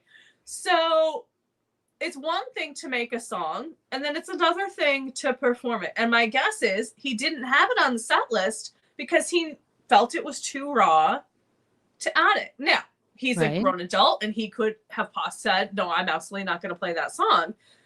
So I don't know. And I don't want to like put assertions onto him of he was singing it, and maybe it was cathartic for him to sing it and cry, whatever. But it's weird to me that a fandom would sort of pressure someone to sing a song that's so emotionally big and heartbreaking, and like let people choose what they're going to play on tour. And then the other thing that happened is there was this huge storm that happened. I think it was New York City, and he was scheduled to a concert scheduled to play, and they were waiting kind of to see how the weather was going to go. And he ended up getting canceled. And unfortunately it was canceled like a half an hour before showtime, which is not the best in the world. Cause obviously people are already on their way. They're dressed up, yada, yada. But I don't know if it was like, it wasn't fully his decision, right? You know, like we have seen behind the scenes with Taylor, like there's a whole team making these decisions. Yeah. And the insurance company. And the amount of like, TikToks and Instagrams of people who are like, Noah Khan, I was your fan, and now I'm not a fan anymore because an unsafe concert got canceled. And literally the next night he's on stage and he was like, I'm so sorry. I never want to cancel. I've only canceled, like apologizing to a level that I felt was wholly unnecessary. Like, I felt bad for him. I felt like he got so much backlash that he felt the need to like go on for like 5-10 minutes in the middle of his concert to apologize about canceling for torrential storms, lightning storms, whatever. And what it comes down to, the more that I thought about it, there's a level of entitlement, I think, that is happening with I think the reason fandom in itself, right, is an issue that we talk about a lot. But I think part of it is that the concert tickets have gotten so insanely expensive that like even nosebleeds are, a couple $100. And I think that people are now going to concerts and feeling like, well, I spent $1,000 or whatever amount on this ticket, and therefore I am going to scream at the top of my lungs. I'm going to hold up my camera and not care who I'm blocking. I'm going to sit on somebody's shoulders and not care I'm blocking. I'm going to, pee on the floor and not care who has to smell it. I'm going to demand that the song I like most off the album gets played because I paid a big amount of money, which it is a big amount of money. That doesn't give you an entitlement. That doesn't mean you get to bully the artist you supposedly like because they canceled a show. I mean, I am still just really hung up on the fact that you said that they were pooping on the floor. So I'm like having a hard time. I know, like going like I spent $300 on this ticket. How dare you not play this song? But the guy next to me is pooping next to me, and I'm like, that this is acceptable. Or like, is the person that's pooping on the floor also complaining about the set list? Because these, I don't, I'm like I don't even know how to process like what if the scene is like, here. I don't understand what social media post that says, if you're at my concert and you need to use the restroom, please go use the restroom and then come back to your seat. Like, things have gotten out of control. If anybody needs to tell you to go to the bathroom when you need to go to the bathroom, what the fuck is happening? The absurdity of being able to, like, of complaining about anything that you're experiencing while you're choosing to poop on the floor in a public room is levels of, I don't even know how to react to this. Like I know it's like straight to jail. Hold on. Yes, straight to jail. Absolutely. Like straight to jail. Like I saw a story of a woman, she went to no concert. Really somebody peed on the floor that was like behind her. So of course you put your purse and stuff on the floor. Literally just had to take her purse and throw everything. It was completely ruined and threw it away because some asshole couldn't be bothered to miss 5 minutes of the concert, which you can still hear even if you're in the restroom. We have to start over. Like we have to start over. He's like, basically just standing there playing his guitar, playing. It's not, you're not even missing choreography. Yeah, there needs to be a worldwide ayahuasca taking session where everyone just starts over. Like they need to rebuild themselves. Like, do you know what I mean? Rebuild from the bottom up. Like we have gotten to a place where I don't even know what to say. Like this has made me a little bit speechless. I don't even know what to say about this, to be honest with you. But collective public pooping and then complaining about whatever. I mean, like really, what has happened? We need to start over. Rebuild the soul, but top to bottom, everything needs to be redone. Ayahuasca for everybody. This is unacceptable. Sociopathic bathroom habits out of the picture. This is outrageous. These people are almost essentially bullying this artist. You will play this song because I like it. Which I would like to point out is very different than people being like, we liked All Too Well. Can we please hear it? Like that?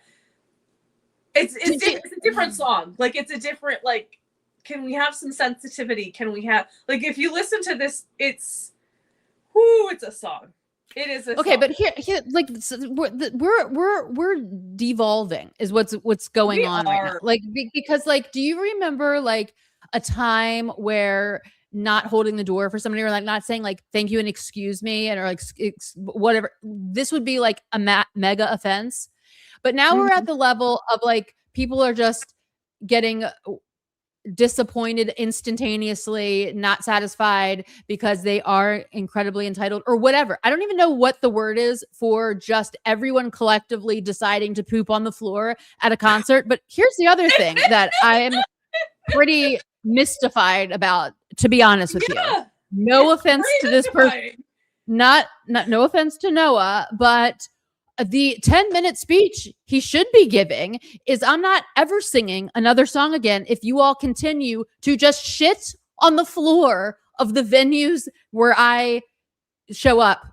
Because this is rude on levels that I'm having a hard time even. First of all, like my OCD is going insane right now. And I can only imagine. I don't have OCD, but it's going like I'm feeling like I can't breathe. I'm feeling like I can't swallow. I'm trying to drink this opalite. Like I don't know. I don't know. Like what if you accidentally step in it? What if somebody wore flip-flops? Holly, I mean, not that you should wear flip-flops to a concert. I mean, that's another bad etiquette move. But I'm leaving out etiquette some of the more disgusting parts of the poop story. And I can't. All of our sanity, cannot. And can't. It's dangerous. It's gross. It's unsanitary. It's absolutely so rude that I can't even believe this has happened more than once. Like, this is the thing that's stunning me. It's like, did one person do this, or like all of, and where did, okay. So like in the Swiftie world, everyone got together and was like, let's make friendship bracelets and do all this, and let's bring globes and like put out our phones for Marjorie, and let's scream back 1, 2, 3, let's go, bitch. Okay, so there's that world. But how do you get to a collective of let's all poop on the floor? What are we talking about? I'm only aware of one pooper, but I think there have been several peers, which is not better. It's not better. And my concern, because the world is so deranged now, that people are literally doing it on purpose, like for clout. Oh my God. To say, like, I did this at a Noah concert. Then you should be getting arrested. You should be getting arrested. An assault. You should be fined and arrested. You should. Yes, it's assault. Can you imagine? On all the senses and humanity and etiquette and everything. Assault on all of them. A worker at that venue. Yeah. Who has a hard enough time cleaning up after, I like can't. Thoughtless people who just leave their shit on their metaphorical shit on the ground. And then has to like, I would quit. I'd be like, this is not what I signed up for. Right? But like, what? Okay. I don't even have the materials to clean this up appropriately. And then the person that shit on the floor does what?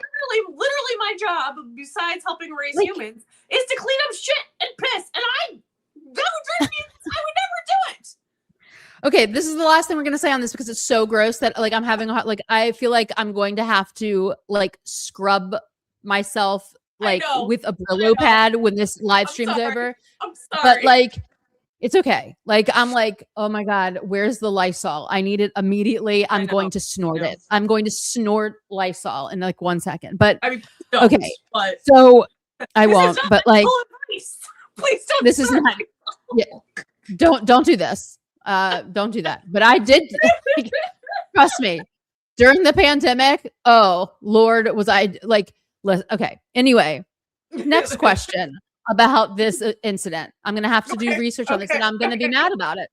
But like, just the person who decided to shit on the floor, did they enjoy the rest of the concert? What were they doing? They walked around? How gross is this? Holly. Like, who is this really sabotaging? Okay. Like, you are also screwed yourself, because now you've shit yourself. Right? On purpose. Right. Unhygienically walking around. Ew. Like, this is how the parasite virus is going around. It is this person. Like, source uncovered. This is why. You know what I mean? Gross. Yes, no my name is Taylor, but I own no farms. I own no farms. I am in no way culpable. But like, we have to get a grip. Lettuce.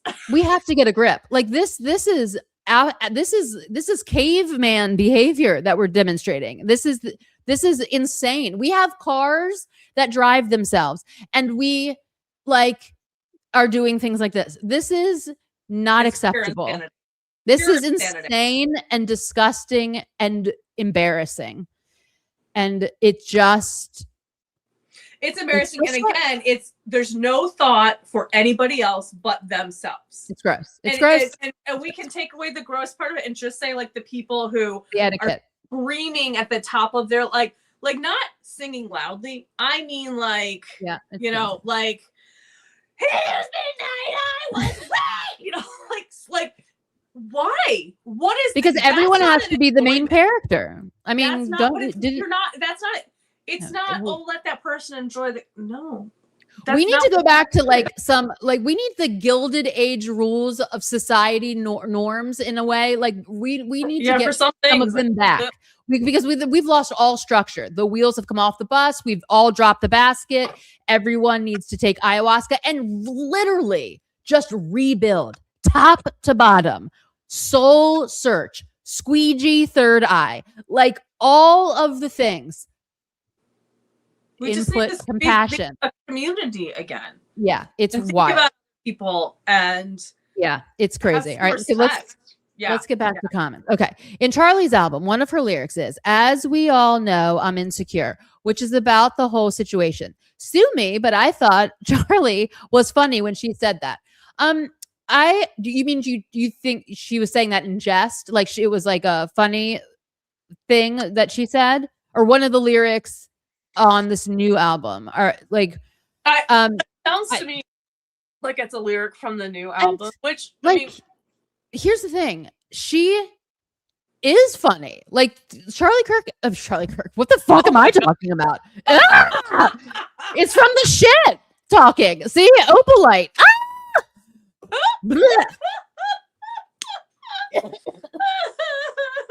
Gross.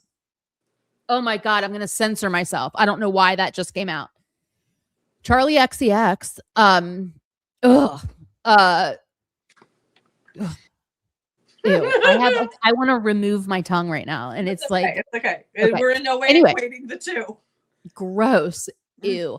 Okay. So Charlie XCX is funny. She has a sense of humor. She has like a dry Britishy humor that is hilarious. And so you know, like good for her for like saying, you know, I'm insecure, but and this is how Taylor chose to like respond. I don't know, like whatever it is. Here's the thing: Charlie can handle it, and so can Taylor. Do you know what I mean? They're strong. They're strong. They're strong and capable. I actually really like Charlie's music, but sometimes I can't help but think if Taylor wrote this, she'd be crucified. And true, 100%, 100%. People are so unreasonable in their fandom. Sometimes they are. They were offered to go to another day. Was my understanding? Yeah, I mean, I have concert etiquette pamphlet needed. Exactly. Concert etiquette. I get it. Like not everybody can go but like concerts get canceled sometimes. They do. Like, it's part of the risk you take when you buy a ticket to something.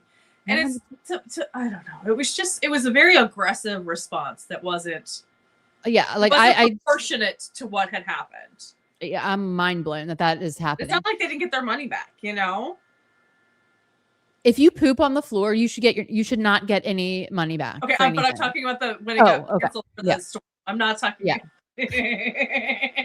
I think the people peeing and pooping on floors should be made to clean it up, charged for the cleaning, banned from the venue. Yeah, exactly.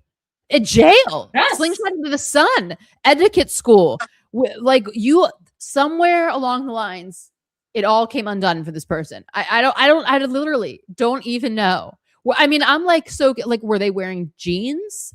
Were they wearing shorts? Was this was it a skirt? I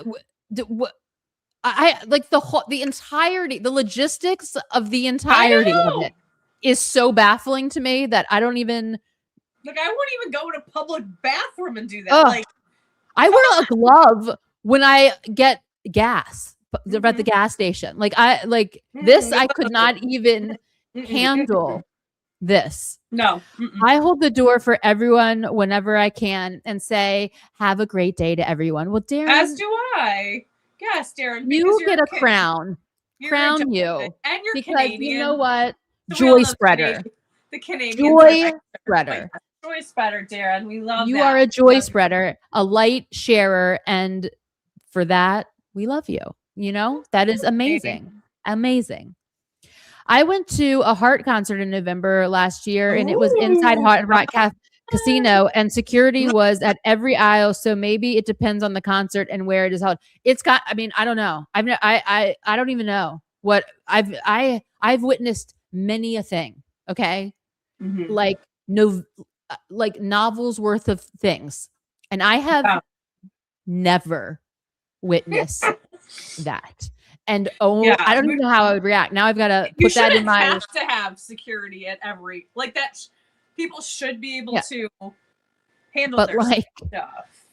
I have to put this in my arsenal of what if this happens now. And so great. Thank you, person at the Noah Khan concert, for making me add another what if scenario to how would I deal with that? And not well. I'll tell you right now. You know what? Amongst not well. I think that person should also have to put in all of their social media bios and maybe even handles like Noah Khan Pooper.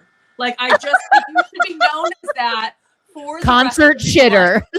For the rest of your life, it should follow you and be associated with you for every single thing you do for the rest. If you did it on purpose. If you did it on purpose. If you have an accident. Holly, they did it on purpose. I'm just saying. I'm just clarifying. Like, because it would be epically embarrassing if it was an accident. But if it was that's intentional floor pooper, yeah, we're not talking about the IBS sufferers among stuff. We're talking about somebody who could and thought it was funny, right? That they were doing and could not be bothered to go for 5 minutes in the area that is designated for that activity. Oh my God. And people are so angry in general and under so much stress these days. It's just bringing out the worst in everyone. True. And she did do it all with a broken heart, evidently. Yeah. Yep. I agree with that. Absolutely. I had an emotionally disturbed middle school student who would do things like that. It's deeply emotionally whack. You know, yes, it is. But like, that's a child. I'm assuming this is an adult who just decided to. It was an adult. And yes, there are people who, you know, they have trauma responses, and especially with children, like that's one part, like food and waste they can control. And therefore sometimes that isn't an issue. That is an issue and something that happens. But that's not the circumstance here. Yeah, so, like an adult getting mad at the set list and then pooping on the floor in public is levels of we have lost the plot, period. They weren't even mad. They weren't even mad. This separate situations. They were not mad about the set list. They just couldn't be bothered to go to the restroom, which is even worse. That's even worse. Yeah. What? No shame in their game. Like, no, we come on, everyone. Again, ayahuasca, straight to an ayahuasca retreat. That would be my sentence for this person. You need to rebuild yourself top to bottom. Okay. That is just good manners right there, Darren. Yes, it is, Larrabee. Yes, and thank you that's good manners for pointing out his good manners. Yay. So, I shall crown you too. Boing. Yay. Okay. So I'm going to have to wrap this up soon because I'm running out of energy. Yeah, of course. Like majorly. You've gone for 3 hours. I can't believe it. Like I'm losing my voice. Like I'm getting itchy because of the floor pooper. I'm sorry. It's okay. It's okay. It's okay. I was on a motorboat music cruise before Lemmy died. Amazing. A dumbass shit on the floor. A dude got thrown in the cruise ship jail. Exactly. Straight to jail. At least they did the right thing. They should. But yeah, that's amazing. Yeah. Yeah. There's no word. Part of me that was going to be like, well, at least this wasn't the first time, but no. There should be no times. That should be a This should just zero not be a thing. sum This shouldn't be a thing. experience. Yeah. Yeah. It should not be a thing. Did it ever occur to these people who are doing filthy stuff like that, peeing and pooping on the floor, that maintenance has to clean it up? It's just no regard for anyone's anything. Like, people let me just people have to first smell of all, it's biohazard. It's dangerous. It's like, well, thanks for ruining my time with this the smell, violation, the smell pollution, the visual pollution, the just grossed out all of it. And now I can't even concentrate. Like, this would unhinge me so bad that, like, I would have to leave. Like, I would not be able, I would be so freaked out. Me too. Because you never know who's around you. Like, I'm like, oh, hell no. Do you know what I mean? Like, I'm a person who's very, very, very neurospicy, right? This would unsettle me. I don't think that's a neurospicy thing. I think that's I don't know whether anybody would be like, oh, sure. No, but people's reaction, like, they would, well, did people stay? I mean, I don't know. But what I'm saying is, some people would be able to brush this off. They would leave and be able to brush it off. I would have to immediately leave, and this would take me days to, I would fully believe that the germs were on me. You know what I mean? And that I was, like, contaminated immediately. Like, it would be I don't even. And so it's like the levels of rude this is, because you don't know how people are going to react to anything. You know what I mean? Just be polite, everyone. Have good manners, because you just don't know. I mean, and the thing is, like, if somebody goes in with the attitude of, I spent $1,000 for this ticket, so I'm going to do whatever the fuck I want to. I'm just going to poop on the floor. Well, congratulations. The person behind you and the person in front, they all paid at least $1,000 too, because they're in the exact same ticketing area that you are. So you don't get more rights or privileges or whatever than those people because you pay a certain amount. Like, that's not how the world works. That's not how anything works. It's not how anything works. And, like, bathrooms were invented for a reason. Do you know what I'm saying? Yeah. What is going on here? What is going on? Society. Ugh. On the bright side, it's my birthday this week, and I'm forcing my friends to listen to Ari's new album. Nice! Happy birthday, Always Christmas. Well, I'll crown you because it's your birthday week. Yay! Happy birthday. Wishing you a Swiftie magic and love and snaps, claps, and bracelet shakes to you. Happy birthday. Yay. And then everybody you invite to your party shows up, unlike Jake Gyllenhaal. Yes, I'm excited for our new album. Yeah, absolutely. Not to mention, they couldn't have wiped. That's what I was trying to get to, Christine. Okay. Right? And like, what were they wearing? I'm just curious. So, smelling germs and just gross. I'm not going to get more into details, but I'm going to say it got a lot more germy and disgusting than any of you could possibly imagine. They can't get any worse. I have to live with it. No, and now we all do. And it's all this person's fault. No, I mean, I have to live with the details that I'm not sharing. Oh, I'm going through them all in my head right now. I'm making them up, and they're horrible. Imagine what actually happened. Oh my God. I feel like I can. I feel like somebody slipped and fell in it or something. You know what I mean? And then to top it all off, I feel like a crazy bat flew in who had rabies and bit someone. Like, do you know what I mean? That's where my mind is going. Like, how can this gross? 100% gross. No manners. Pedal comes out this Friday too. Woo! We're excited about it. Very excited. Okay, so I'm running out of steam. Everybody, I'm gonna have to hop on off of here. It's been so great. Like, it's been so great. Tell everybody about. If I have convinced you, which hopefully I have. I'm convinced. And please comment down below if I have convinced. Once Absolutely. This goes up, comment if I have convinced you, and please start sharing the news. Like, people, block off your calendars for October 30th because we are going to be fed. We are. We're going to be super fed. We're going to, and also for August 7th, because we're going to be getting like amazing announcements. So I know it's less than 2 weeks. I'm so excited. Less than 2 weeks away. I will hopefully be a lot better by then. And so that's it. So happy week. Day of Sunday. Yeah. And happy week. And it's been a pleasure. Absolutely. Don't forget to subscribe because we love you and we just want to boost our numbers.